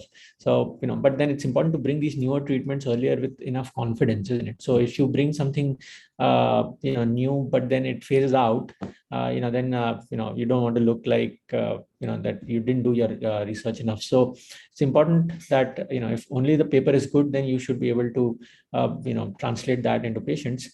Also, I think interpreting a paper is a very important part of being a successful practitioner. That's because you actually understand all the pros and cons of some of the treatments that are going to become available or are available, and then you can effectively, bring it to the table, in that manner. And remember that leaders are able to do this better than others, and hence their opinions are valued. So, I'm not saying that leadership requires this all the time, but at least in the medical arena, I think this is very important. Also, if you read a paper casually and apply results to patients, your outcomes may not match your expectations, leading finally to unhappy patients, right? So, so this is a downside of, half-heartedly reading papers and then not doing the exact thing that has been mentioned, and then finally ending up with unhappy patients. Also, so many new equipments are available nowadays, and the cost of one is higher than the other. So you may want to upgrade to a new machine or purchase expensive equipment based on validation studies. Say for example, there was a technology called the Zepto, which was for making capsular X's, but then it has gradually phased out. There was this, there are so many different lasers like the SLT, or there was a carbon dioxide laser which was touted as the next big thing in glaucoma, but all of these actually gradually phased out because most of them were not validated. And so this is a major decision that most of you will have to face sometime or another, isn't it? So making the best decision based on the best science is of paramount importance, in addition to other considerations, such as how much it's going to cost and how soon are you going to, get a return on what you have invested. There's so many new things like gene therapy, so many newer drugs for macular degeneration and others are coming up. So it's important that you understand it right from the horse's mouth, right? So applying brolucizumab after reading the Hawk and Harrier will give you a different kind of experience and also more confidence as compared to just hearing about it from one of the talks. Also, you can find gaps in literature, so you can identify and then plan your own studies if you have that inclination. And some of you may be involved in teaching programs, so you might be thesis guides, or you may become thesis guides. So it's important that keeping an eye out on gaps in literature will enable you to choose excellent topics for your students and churn out studies that can be published in the best journals. So after understanding the needs to interpret papers, we'll actually try and understand how to actually do it. So let's get started. So it's relatively simple process of, it's really a stepwise process. We'll go through some of these steps. The step one basically is to read the full text and not just the heading of the abstract. So this is really like a caveat. So, make it a point to subscribe to e-table of contents for at least 5 journals that you might want to follow. There could be subspecialty journals, maybe general journals like ophthalmology or the AJ or BGO, and maybe a couple of journals in your own specialty. And, make it a point to read at least 10 full text articles every month. Only when you get into the habit of that will you start assimilating knowledge better. And what you can do is start with the title of the paper. If that interests you, read the full abstract of the paper instead of just reading the conclusions. And if that also, if the methods of how the study was done interest you, then you probably should read the full text. And one question that keep getting asked is, where do I get full text from? Because none of them are free. So the One Network or ONE, AIOS has a collaboration with the One Network, and you can have access to a lot of journals. Of course, institute libraries. The Sky Hub is another website that you can try and look at, though it is not it's illegal in some countries, but you can have access to that in India. Of course, friends, seniors can send you, and remember that PubMed Central is something which hosts free articles for you to read. And then unless you go to this and check, you may never know. There's many articles, especially slightly older articles, where full texts are available without any fee. And there are so many open access journals now which have articles where you can all read them for free. Once you have done step one, then try and look at the method and the results carefully. The methodology in the paper, what really means is, who is being treated, why, how, and when are they being treated, and if there are other scenarios, what if that happens, and overall solutions. So for actual paper, what do you actually see in the methods is, first thing you look at is the inclusion criteria, and does your patient match those criteria? So your patient sitting in front of you whom you're counseling for a particular treatment, does he match those criteria? And remember that the results will be similar only if your patient is similar to those inclusions. The next thing you look at in the method section is the intervention. Try and replicate this very carefully instead of haphazardly. Then choose the appropriate study arm that is the best for your patient, right? So there may be 2 arms or 3 arms in a paper, but then try and choose the best arm, which may be the best one for your patient. And then also look at the primary outcome carefully from the full text. So when you look at the results, what you need to look at is the most important are the results from the primary outcome first, and then try and concentrate on say 95% confidence intervals or range provided with the mean. And like the example I gave you for the Hawk and Harrier trials, these intervals and ranges give us a spectrum of possibilities of the results rather than concentrating on one variable. And say, for example, central macular thickness reduced by 165 microns. So this is a change in mean, but the 95% confidence intervals from 45 to 220 microns. That means some patients might actually have only 40-45 microns reduction in their macular thickness, right? Which is not ideal, which is what you don't expect, right? But then that is the sort of the range, or in 95% population would behave like this. So try and watch out for some of these metrics which are in the results. Once you have looked at the results, when you look at the methodology and the results, the way to look at the discussion is the first paragraph of the discussion in almost any good paper will give a short summary of the findings, and they will enlist all the points they want to discuss. So this is the place where you will get that one liner you want to take home with you, sort of to remember to disseminate to your friends and others. And if you read through the discussion, that really gives you the context of the results in, and how you can apply that maybe to your own patients. And also watch out for points of caution that the authors might provide in the discussion, say like uveitis for brolucizumab. Finally, the best papers end with future perspectives on the same topic. And, this is where you will find great ideas for your own studies. Always remember that, no study is perfect, and, criticism is always, you should always look at criticizing the papers. So just ask the following questions. Is the rationale clear? Are the methods strong enough to answer that study question? Were the results presented lucidly for you to understand them? What is the context of the results in terms of what is already existing in literature? And if all of these are positive, then it is a good paper for you to, take ahead. So these are all the steps that, you can use to read a paper. It's a good idea to use checklists to understand papers, so there are different checklists, strobe, consort, record, etc. And this is all available on the Equator network, right? So equator-network.org is a place, and, this though looks complicated, it's relatively simple, and this helps you choose, the best checklist for your paper. This is my website. You can take a look at this blog, which is there, and many other blogs on thesis to journal articles, sample size calculations, etc. And there are some courses which are also available on my website. You can all take a look at some of these if they interest you. And there are a lot of people already enrolled, and we are seeing great results from some of the people who have been enrolled.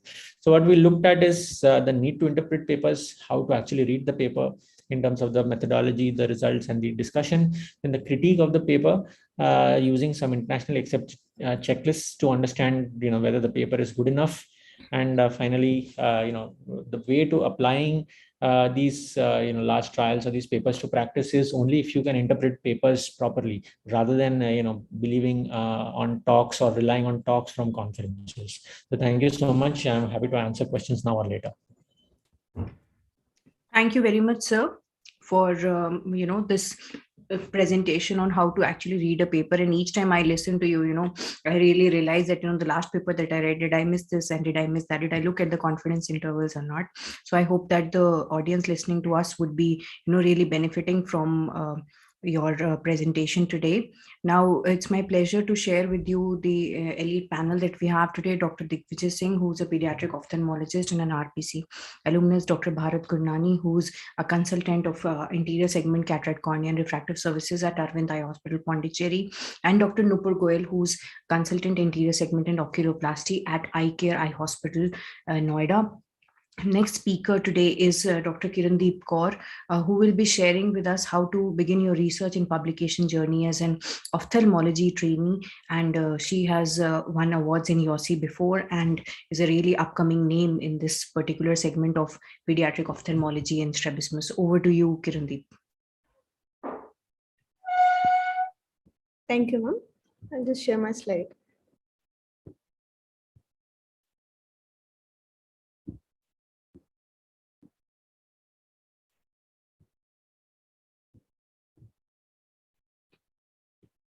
Is my slide visible, ma'am? Yes, your slide is visible. Please begin. First of all, I would like to thank YOSI for giving me this opportunity. So I'll be speaking upon how to begin your research and publication journey as an ophthalmology trainee. So I'll be covering the very basic concepts like how we can initiate into this journey of research and publication. I have no conflicts or financial disclosures to declare. So, and what is the present situation in our country? As an ophthalmology trainee, the present scenario is we are expected to write down a lot of exams, appear in practicals, and do lots of clinical work. But what about writing down papers? Does actually everyone, anyone is pushed to do research or publish? So this scenario in Indian scenario is presently actually opposite to the Western world, where people are expected to do some research work and know the basics before they enter medical school. So I will cover a step-ladder approach, how to start with the basic research work. So first thing is we need to actually know if we have a research interest. It should not be like my peers are publishing, so I have to do it. So this is not the way how we can start. So we need to inculcate the interest in ourselves before we start. We need to find out correct mentors. It is very important, as Sengupta sir also highlighted, to read interesting papers. That is the way how we can start up. So how to find out a good research question, the importance of documentation, the basics of filling in the Excel sheet and statistics, the habit of developing the writing skills, Then I'll cover about the basic language and reference softwares that are available, how to find out a target journal, and how to do a groundwork. But it is important to remember that this all can be done once we have a good basic knowledge of our subject. So first of all, finding a good research interest in ourselves. It is very important to inculcate the research interest to find out like-minded people who can help us and who understand the extra efforts that we are doing beyond the clinical work. So as a trainee, I would always suggest to start with something as basic as a clinical image, photo essay, or a case report. Later on, we can progress, and after seeing our name once in the journal, that is going to be the biggest motivational factor. And then we can put in our efforts and go to the original articles and review articles. It is important to join the research platforms like ResearchGate and Publons, because this will keep us updated on what is happening in our field and will keep us motivated to go a step ahead.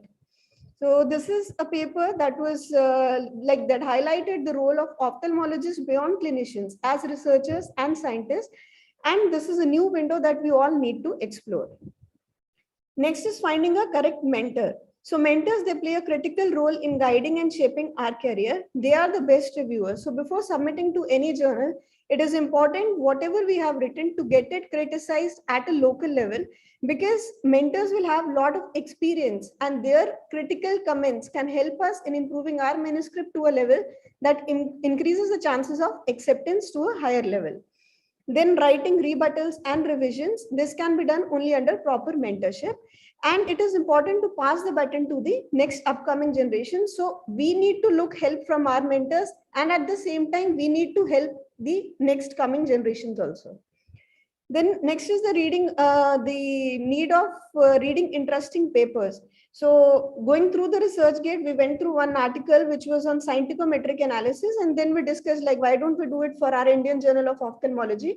And this was very much appreciated by the editors also. So this is another article which came out of discussion when everyone in coffee shop was complaining one evening about headache. And then we went back and did some research, like how face mask has been associated with increased headaches in this COVID-19 pandemic. So this way, reading interesting papers will help us in provoking our thoughts. This will inspire to do some similar kind of work. So it is like a cycle of thought, concept, and action. So everyone here, we are having a thought of doing something. We do have concepts, but where we lag behind is in showing the correct actions at the time.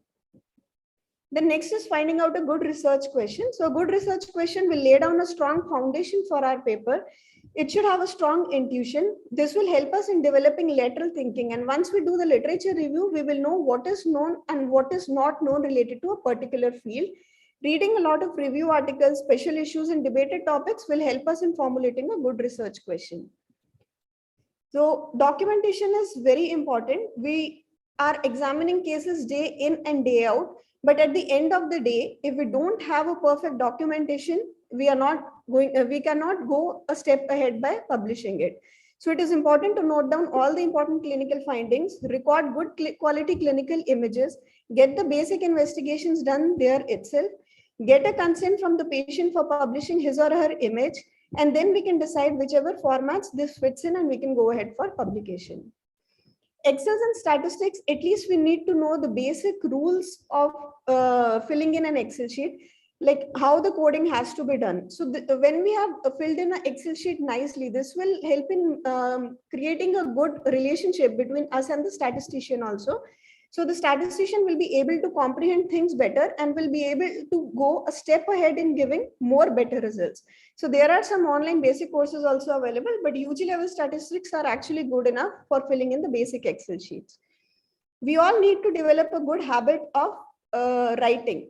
So we need to set the daily goals, fix at least some 20 to 30 dedicated minutes per day minimum, and start writing small paragraphs daily.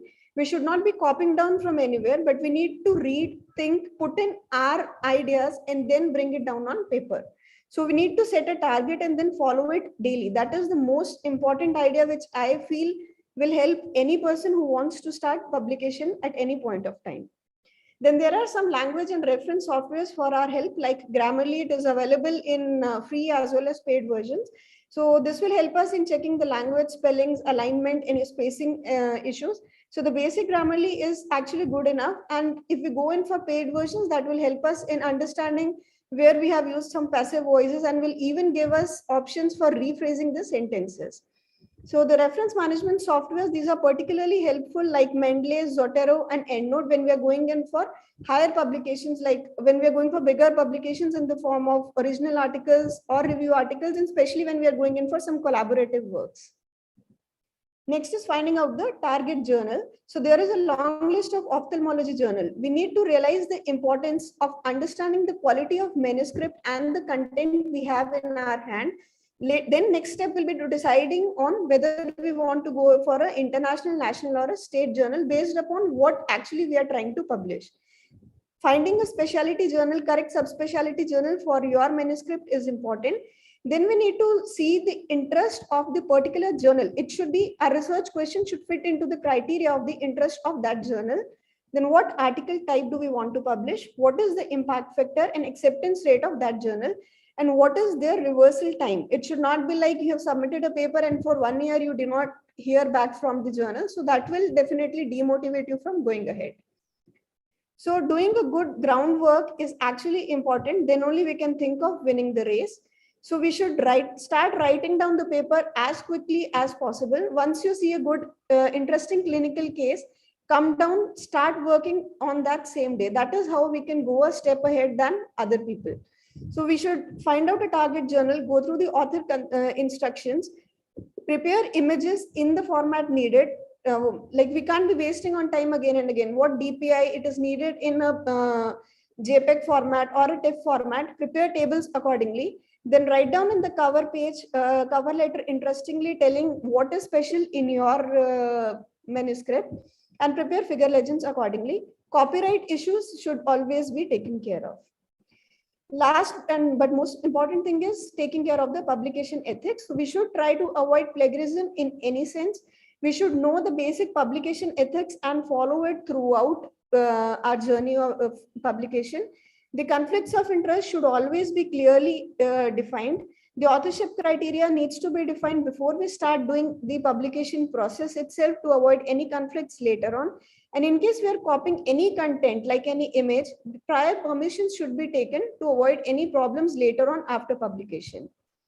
Thank you, one and all. Thank you, Kirandeep, for that really fabulous presentation that you really, summarized each and everything that is required. I would just want to stress upon the, use of good statistician, meeting somebody and, really understanding what mistakes can be avoided is really important. Right at the beginning of, at least big papers like original researches. So now moving on to the next topic in interest of time, Dr. Neha Goyal ma'am, who will be telling us how to get your thesis right. It's very, very inspiring to hear her talk always. Thank you so much, ma'am. Thank you so much, Sonal, and thank you, Yosi, Digvijay, everybody. It's always a pleasure to talk at Yosi, and everybody knows Yosi is very close to my heart. So, and this is also another topic which is very close to my heart. Just give me a minute. Yeah. So how to get your thesis right? It's been over almost a decade since I did my thesis and then have supervised some after that. But still, like I said, it's a topic that I speak fondly about. So to begin with, why do we need a thesis and why do we need this talk? So your thesis is essential for passing your post-graduation exam, be it your MS, MD, or your DNB. And it's your first exposure to the scientific method. We've been talking about reading papers, about writing papers, and thesis. There's no better way rather than doing a thesis to get to the bottom of it. It gives you an opportunity to present and publish. Like all the other research work that you do is optional, but this is necessary. And this might help you decide whether it is your cup of tea or not. And of course, if done properly, your thesis is an important contribution to the academic community. So, on a lighter note, you all have to suffer like we also suffered. Each and every person who is a postgraduate has done a thesis, and hence the trend is passing on. So very quickly, these are the headings under which I will be dividing my talk. Selection of the topic, your thesis protocol, then how you actually carry out your thesis, how you write it, and what more can you do with it. So the topic is very important, and this is why the first section is dedicated to it. And it's kind of ironical, because you're just a week or a month into ophthalmology, and your guide tells you to go and find a topic for your thesis, whereas you might be even not knowing exactly what the specialty is, which diseases are covered in that specialty. So we'll get to that part a little later, how you can take help. But these are some guiding principles, which can help you decide a research question. The finer criteria. So your research question, what you're going to do your thesis on, should be first of all feasible. So you should be able to carry it out in your institute in terms of the number of patients, in terms of the equipment and the expertise that you have, in terms of the affordability of the patient, of the institute, and it should be manageable for you to complete within the timeline that has been allotted to you. Of course, it should be interesting, novel. Now, even the guide expects you, and you also think that maybe you'll think of something which has never been done before, but that is usually rare. So, you can settle in for even confirming or refuting previous findings, or extending previous findings, or like I said, if you get a novel idea, then providing new findings. It should be ethical, wherein your seniors will definitely help you to decide, and it should be relevant, what we call the so what test. So don't just, like the previous speaker was saying, don't just do research for the sake of doing research. It should be a topic which adds something to the community. Now, the thesis topic should be relevant and timely. So, think a little ahead of time, because you will be submitting your thesis after 2 years. So the topic should still be relevant and timely at that time. It should be practical and doable, like I said, and it can build on previous research or expand knowledge. So you can kind of take on a previous study and, extend it forward. Many a times it so happens that your guide has done a couple of theses on a particular subject, and then you can just add to it, to add to the literature coming from your institute on that topic. And like I said, rarely you can be doing groundbreaking or cutting edge research wherein everything becomes much easier. So to get a good topic, it is essential to do a thorough literature review, because you might think of a topic and you might think it's very good, but then if you have not done the research properly, the review properly, you might not realize that the exact same study has already been done, and that will naturally limit the scope and the applicability of your own study. So a thorough literature review is very important, and then you can brainstorm with your colleagues, with your seniors, with your guide to come up with a topic. Now, the topic should clearly define these criteria, the PICOT, which we say, the population, the intervention, if you have a comparison or a control, the outcome, and finally the time. Now, next, coming to the thesis protocol. Again, I use the word dreaded because you are just into ophthalmology. You are learning how to use the indirect and the slit lamp. And on top of it, you have to submit a protocol which has to get accepted and start your thesis. So this is a standard format which most institutes use with there can be some juggling here and there. I'll start with some useful tips. Like I said, talk to seniors, talk to postgraduates of the same guide, because it's likely that you will get a topic in the same field, and involve the statistician early on. This is a mistake many people do, that they involve the statistician only when they start writing the thesis or interpreting the results. But you should consult a statistician earlier to decide the sample size and the test that you are going to use. And like I said, a thorough literature search is important. So, arm yourself with the internet, with PubMed, Cochrane Library, all these. Get savvy with these tools, because you will need to doing literature search all throughout, not just your post-graduation, but your career as well. Getting full text can sometimes be a challenge if your institution does not have access. So DOS, AIOS, and all these organizations can help you to get passwords. Now you start with the introduction where you describe the condition you're talking about briefly, what is known, what are the gaps, and how your research question would add to the body of knowledge. Now remember, even in your protocol, you should write in paragraph form and there should be no bullets or no subheadings. Next, you come to the review of literature. Now there is no need to go into the very detailed pathophysiology, etc. Talk about what is relevant to your topic, and more importantly, summarize the studies which are related to your research question. Then identify the lacunae in literature, and finally that will lead you to the rationale for your study. So the ROL should be comprehensive yet relevant. Do not include textbook material. Like if you have a thesis on diabetic macular edema, don't start talking about diabetes and how it affects each and every organ. Try not to use articles which are more than 30 years just arbitrarily. Give headings and subheadings so that it's clear in your mind also. And this is very important, as was talked earlier. Do not copy paste, read, and then shut that article and try and write it in your own words. So make rephrasing a habit to avoid plagiarism.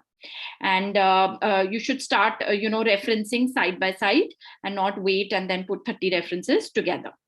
The references mostly should be in Vancouver style. And then again, cross-referencing should be avoided. Cite only those where you have actually read the full text. And you can make use of reference managers such as EndNote, Mendeley, and Zotero. So next, coming to the aims and objectives. Now, what is the difference between these two? The aim is basically the bigger issue or the bigger question which your study addresses, whereas the objective is actually putting it down. It is more smart, like we say, specific, measurable, achievable, realistic, and time bound. I think you'll understand this with an example.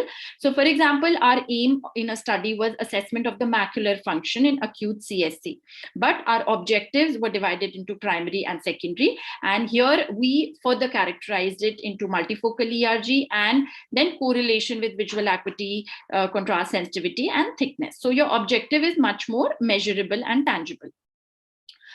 This is a list of things that should be included in your materials and methods in order for your protocol to be accepted, in order for your thesis to be standardized, and later on in order for your paper to be published as well. So I mean, this is a list you will find, or you can just click it. Coming to the sample size, as I said, involve a statistician to get to this. And always remember that even though your thesis duration might be 2 years, but you need a follow-up also. So try and target a population sample size which you can collect within 6 to 12 months. Only then you will have the requisite follow-up, and take a little extra to account for the attrition rate. And this is the second part the statistician will help you with, the test that should be used. And this again should be written in your thesis. If both these are not written in your thesis protocol, it will be sent back for modifications. And finally, the approval letter from the institution ethics committee. By and large, if your guide has approved it, this should not be a problem, but this is essential. And now even for papers being published in the reputed journals, this institutional ethics committee clearance or approval is a must. This is your operating manual on which you are going to carry out your thesis. Now coming to the third part, which is actually planning and monitoring your thesis work. So again, I'll start with some tips. One of the challenges is to get patients. So what you can do is make like a short placard or something of the patients you want and display it on the in the relevant OPDs or in the clinic so that you get the referral. Sometimes consultants might forget, faculty might forget. So, just write like diabetic of this age with this much vision, kindly refer to this number or whatever. The second thing I would advise is, as soon as you recruit the first patient, make a performa for each patient, fill it and file it, okay? And you can also start filling your master chart in Excel side by side. So this later on, you will not get burdened. And also you always have an idea of how many patients you are done with, how many have been lost to follow up, where exactly you are in your thesis. And finally, this is something especially for like retina investigations, which I always tell my students, retrieve your data and photographs as soon as possible. Machines do crash and you wouldn't want to lose valuable data because of this misfortune. So once you collect the data, you organize it, then you present it in tables and graphs, then you analyze it along with your statistician, and finally you interpret it. So just even at the start of your thesis, the importance of ethical work cannot be overemphasized.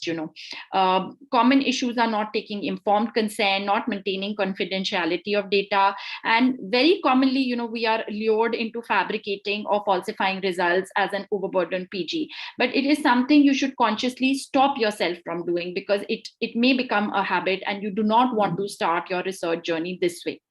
Plagiarism, of course, has been talked about and is to be avoided at all costs. There are free plagiarism checkers. So even if you feel that you have rephrased something, you should still check, because you might be using phrases even subconsciously if you haven't copy pasted, which can account for plagiarism. So just honest errors or differences in opinion does not amount to misconduct, but fabrication, manipulation, hiding or omitting bad results, or duplicating results, all these do. And if you get caught, of course, there's nothing more disappointing and shameful for yourself. So stay away from all of this. Now, finally, coming to writing the thesis, and this is again a challenging part. So actually, if you have written your protocol well and done your thesis well, the only extra thing which you have to write in your thesis are the results and the discussions.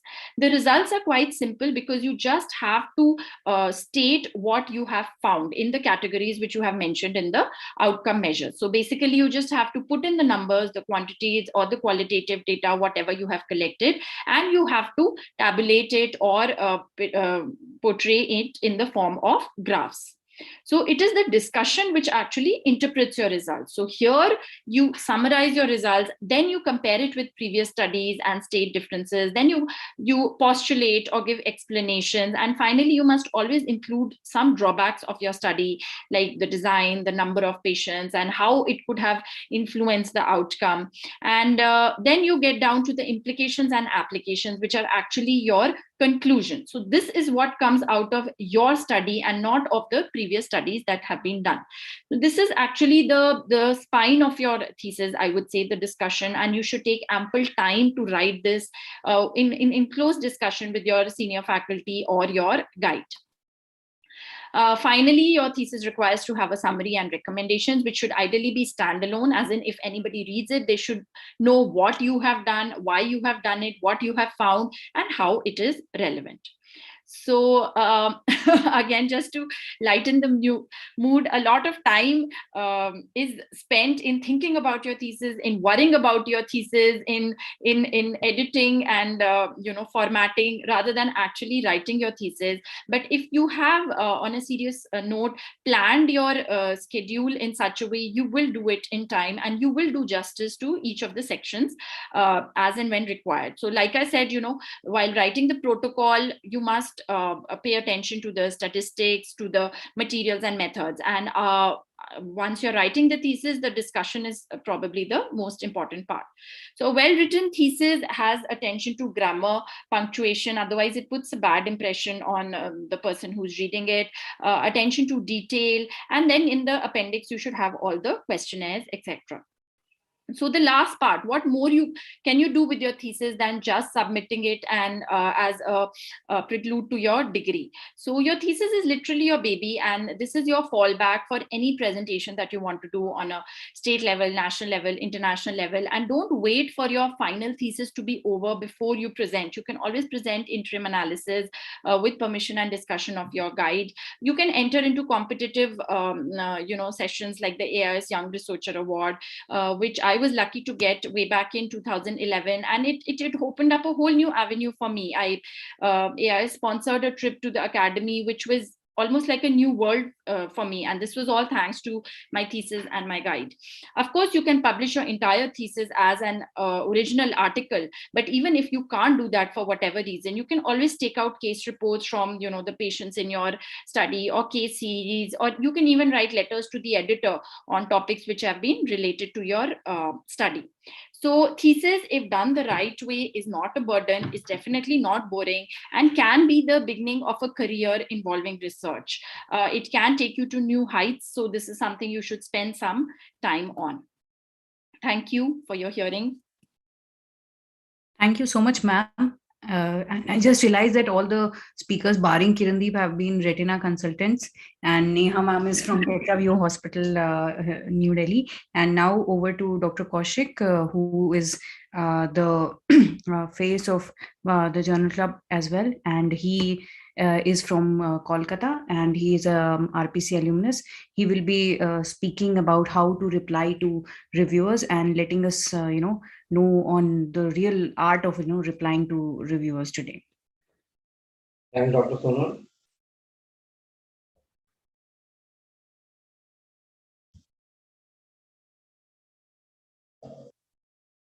We are already out of time. I will go to the topic directly.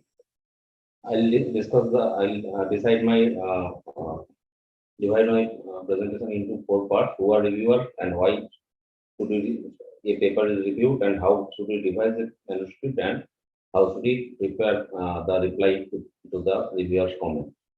So reviewers are essentially peers who are experts in the field and who are typically volunteers, though some journals allow some honorarium for reviewing papers. And the reviewer should ideally have no conflict of interest, or if they have, they should declare it in the form, in the review form. And also, there are some journals allow authors to oppose reviewers who might have conflicts of interest or who might be doing research on the same topic.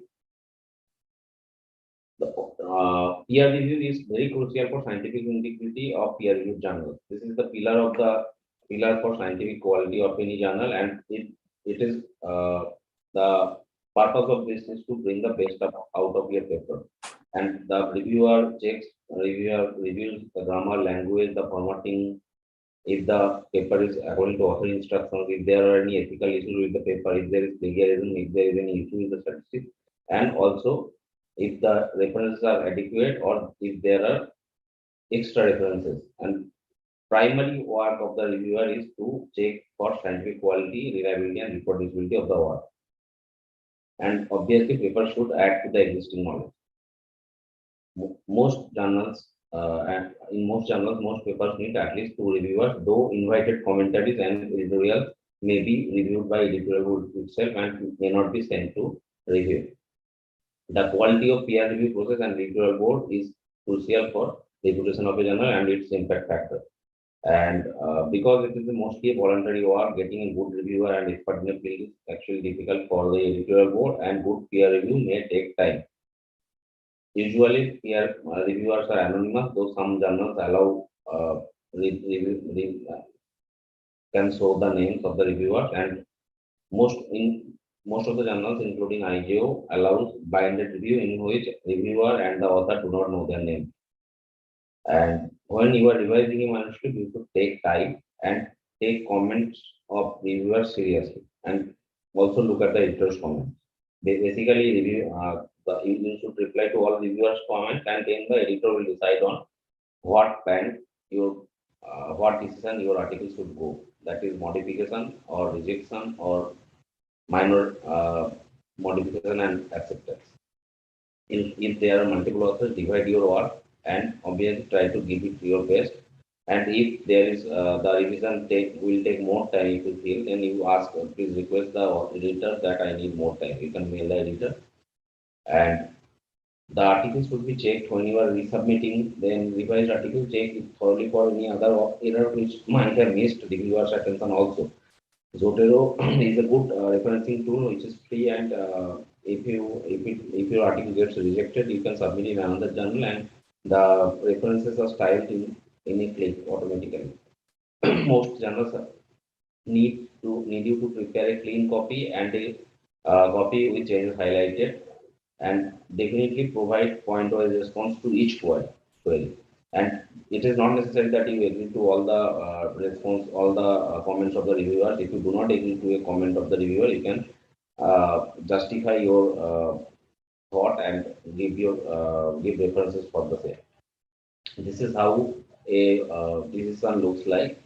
So the revision usually requires you to prepare a point-wise response to the reviewers, and obviously you should prepare a clean copy and a highlighted copy. And most journals allow at least 2 weeks for you to revise the paper and submit it. So when you are preparing the file, make sure that you mark the number of the revision number, that is whether it is the first revision or second revision. I mark it by R1 or R2, and do not give your name in that, so that it is blinded. And I use Times New Roman in 11 size, and use align it in the left side, and also use double spacing to make the exact location of your change searchable. Always put page number and put the line numbers in continuous mode, so that you can actually tell the reviewer where you have made the changes. While making a revision, you can actually add a new author if he or she justifies the ICMJ criteria for authorship, which is like the author should justify all 4 criteria, including substantial contribution to the conception or design of the work, or analysis or interpretation of the data, drafting of the work, or revising it, final approval, and also he or she should agree to be accountable for the work. The changes which you have made should be marked so that the reviewer knows that yes, this is the change you have made. You can highlight the changes with the highlight function of the work, or you can do track change which highlights it automatically. So obviously do not miss or avoid any point, though in the reply. It is as already I have told, that it is not mandatory to agree to all reviewers' suggestions. You might provide reason or justification for the same. Obviously mention the exact place where the change is added. I usually put the line number. And run Grammarly, it is a very good tool and free tool to check the grammar and language. When you are preparing the reply, involve all authors if possible, but all authors definitely must approve the final version, and all authors should agree to the author sequence before resubmission. Review the literature again, and if it is a recent topic, you add recent citations and also check the statistics again. So mention names of all the people who do not meet authorship criteria in acknowledgement, and mention your conflicts of interest and financial interest. So this is a good tool available in the IGO submission website. Comments file template. You can download it, and definitely when you are replying, you definitely thank the reviewers for, because it is mostly their voluntary work and they are giving their time, valuable time and comments to improve your paper. And then mark the changes which you have done, and I usually copy paste the changes which I have done in the reply itself, and then I give the line number. And if you cross-reference it to the line number, you can see the changes. Thank you.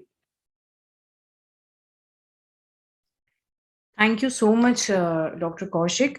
Now over to Dr. Anirudh.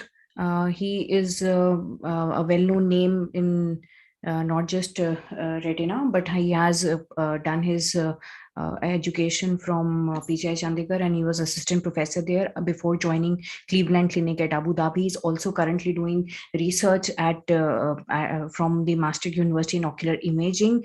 I would share that he is unwell and so had to share his video with us. And I'm going to share his video on the topic of avoiding plagiarism. So I'm beginning his talk now. Very good evening. It is my pleasure to be part of the YOSI meeting. My name is Anirudh Agarwal. Thank you to the scientific committee for inviting me to talk about avoiding plagiarism and reducing rejection. I'm at the Cleveland Clinic, Abu Dhabi, and it's my pleasure to be here today. So we all know that plagiarism is indeed a bad thing, because it is not only infringing academic ethics and norms, but it's a form of theft and a type of fraud. those of us who are indulging in plagiarism ultimately cheat ourselves, because this is not true research. It does not lead to any new discovery, and you're cheating your peers, colleagues, and your students. And remember, plagiarism reflects incompetence. So what happens to plagiarists is that once you are detected with a plagiarism, normally you are, before submitting any research work to any journal, you will have signed a declaration or a copyright form for every piece of work that you submit. So once this article or research paper is submitted, there will be various softwares that can detect or pick plagiarism. And these are powerful tools which not only detect written work, but also images and other features that you may have copied from other manuscripts. So if there is a suspicion of plagiarism, there will be notification to the editorial board and evidence will be supplied along with this. The accused will then be invited to respond to the charge, and if found guilty, the piece of work in question will be graded as 0.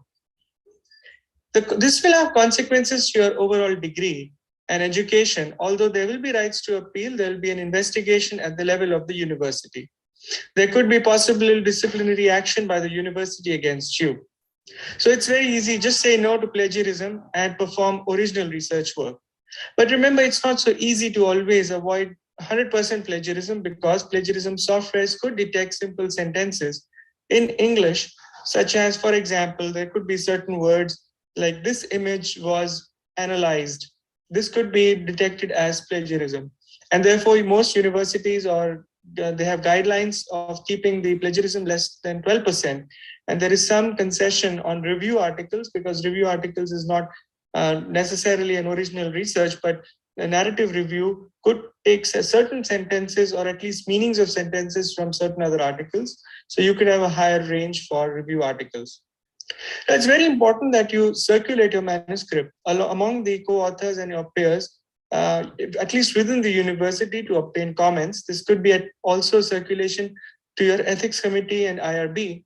And you must get a final approval from everyone before submitting the manuscript, so that you are completely safe and you have declared all your competing interests.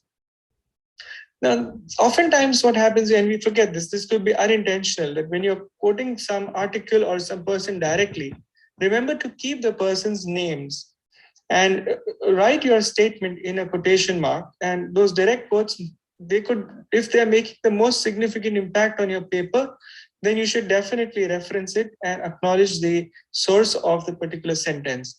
Avoid direct sentences from other manuscripts, and you should always try to paraphrase or rephrase or get the meaning of this and put it in your manuscript. So always indicate the sentence which has been taken from other manuscripts and acknowledge the source, including the exact page numbers in the reference. Now, there are certain steps to writing a paper which can avoid rejection of your paper in different journals that you submit. Remember, the first thing that you should do is to organize all your data, demographics and figures, and draw proper conclusions of your research and working hypothesis. Once you have this ready, remember to work on your methods, and it must be very unique and it must be very detailed. The next step would be to choose your results and your representative cases. And once you've organized all of this, spend a lot of time on the discussion and perform an extensive literature review. One of the final steps would be to write the introduction leading to your study and finishing off with abstract, title page, and keywords. Now, in the beginning of this journey, if you feel that your research does not really contribute any new information to the literature, it's best not to proceed with it, or at least find out certain novelty in your study before you submit.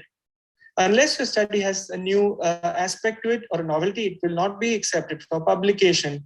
And with the high number of researchers coming out every day, it's very difficult to publish each article that is being submitted. And remember, the chances of rejection, therefore, will be quite high. Don't forget to acknowledge your co-authors and your peers. So, very important aspect in your study should be to focus on one single relevant aim of the study. And do your observations provide any answers to your question? I always encourage original research. I always discourage images and letters, because I feel Just publishing, images in the journals, it could be a very good side research. When you have, really an interesting case, you could contribute it actually to an image bank rather than publish it as an image. A letter usually is not regarded very well in the academic world. And if you are criticizing others' work and writing nasty letters, you can remember, you can actually get one yourself when you publish an original work. When you submit or when you prepare a manuscript, don't be very journal focused. Do not do your research based on the scopes of the journal. And most readers will actually focus on the article itself and not on the journal. And most readers will see quality information and they would browse PubMed, they would Google and find your article anyway. So just a few points on the introduction and other aspects of your study. Keep the introduction crisp, and there should be, avoid unnecessary lengthy prologues, and you should at least structure it so that you avoid these kind of introductions which will be rejected and nobody will feel like reading it. And this way you can also avoid plagiarism by filling in too many information. So when you write an introduction, remember, close your file, save it, and get back to it after a week or so. And you will realize that you actually made so many mistakes and you can rephrase so many sentences again. In your methods, provide enough information, provide details on patient recruitment and chronology. Be detailed, but not very detailed, because nobody has the time to read just your methods.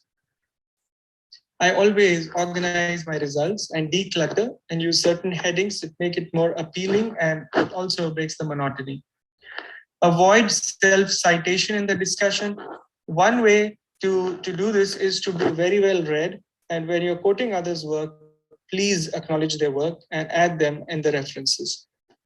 Avoid unnecessary statements. So this is a study where I had to cancel one entire statement because this is not a part of your study, and this should be completely avoided. Summarize your results widely. Understand the limitations of your explorations and the scope of your investigation.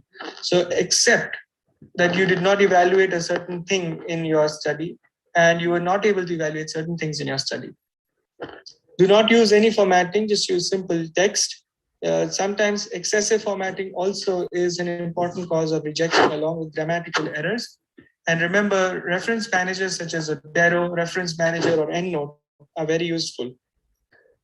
Where to publish? Again, it's not so important. Read the journal and its scope and publish ethical, good research. And I'm sure if you have done a lot of hard work and if you are dedicated to your research, you will ultimately find a journal where your article will be published. Thank you very much.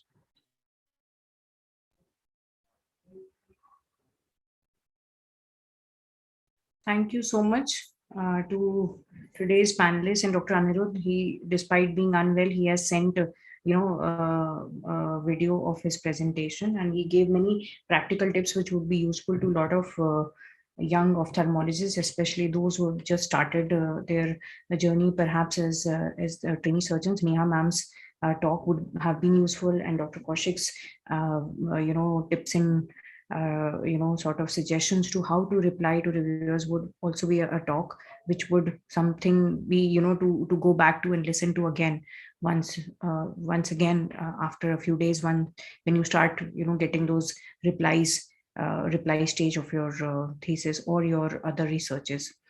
So thanking you all for staying alert and staying focused till this time in the night. Our session has exceeded by about 26 or 27 minutes, but that was perhaps because of a bit of a delay from the previous inaugural side.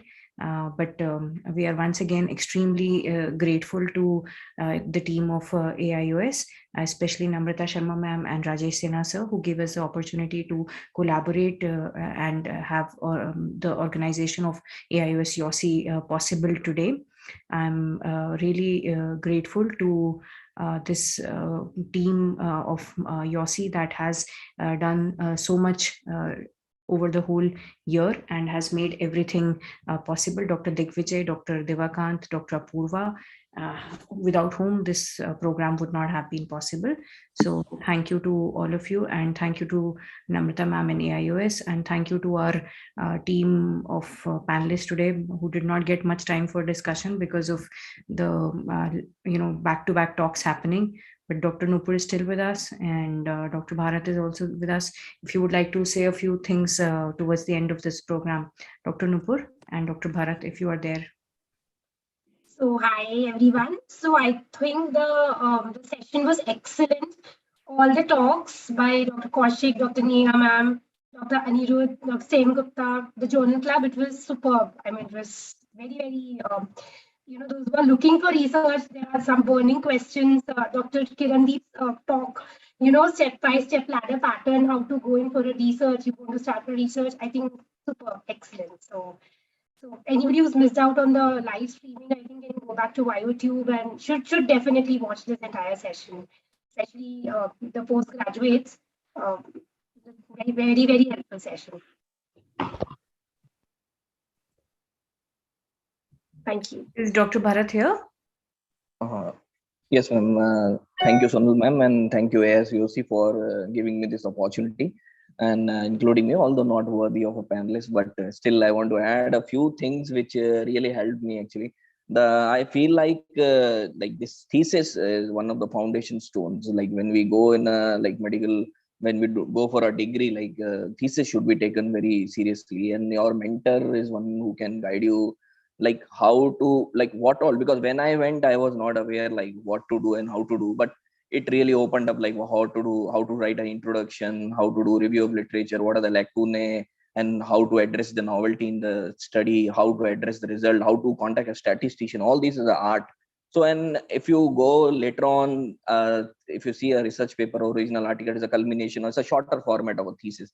So as if you take that step seriously, you can really learn research at a very big stage, at the early stage. And second thing I want to say, whatever thoughts strike you, try and contribute. It can be striking to someone, it can be but you try to contribute, try to submit articles. You may get rejections are part of a career, that only, and in the meantime you learn a lot, what happened, why happened, and what I was not about to what could I have done better. So what I have learned through, I'm sharing my experience.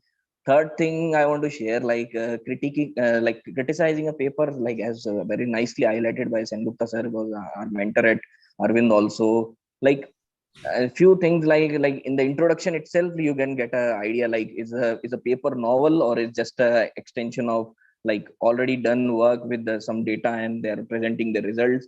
So that time you need to go into the depth or not. Secondly, is the IRB approval done? Is the duration mentioned? A lot of things are there. So these are all and quite an enlightening session for all of us. And I really thank YOSI for making me a part of this. Thank you. Any comments from Nilesh? Thank you, Dr. Bharat. I was just learning. So really good talks, starting from Dr. Kirandeep. She really told how to start from basics and then to proceed further. And then I have been learning from all the seniors, Neha ma'am, Kaushik sir, Sen Gupta sir. So this was really enlightening and enriching talk. And you are quite a pioneer, Nilesh. You are quite a pioneer, and so much to contribute to each other, I suppose. I just felt that the initiative of Journal Club on the YOSI platform from our side was because there are a lot of disparities. If you see in publication and research world all over India, there are excellent medical colleges all over the country. Even if you look at just the academic institutions, not everybody gets an opportunity to be at RP centers, so they're now cropping up in every state.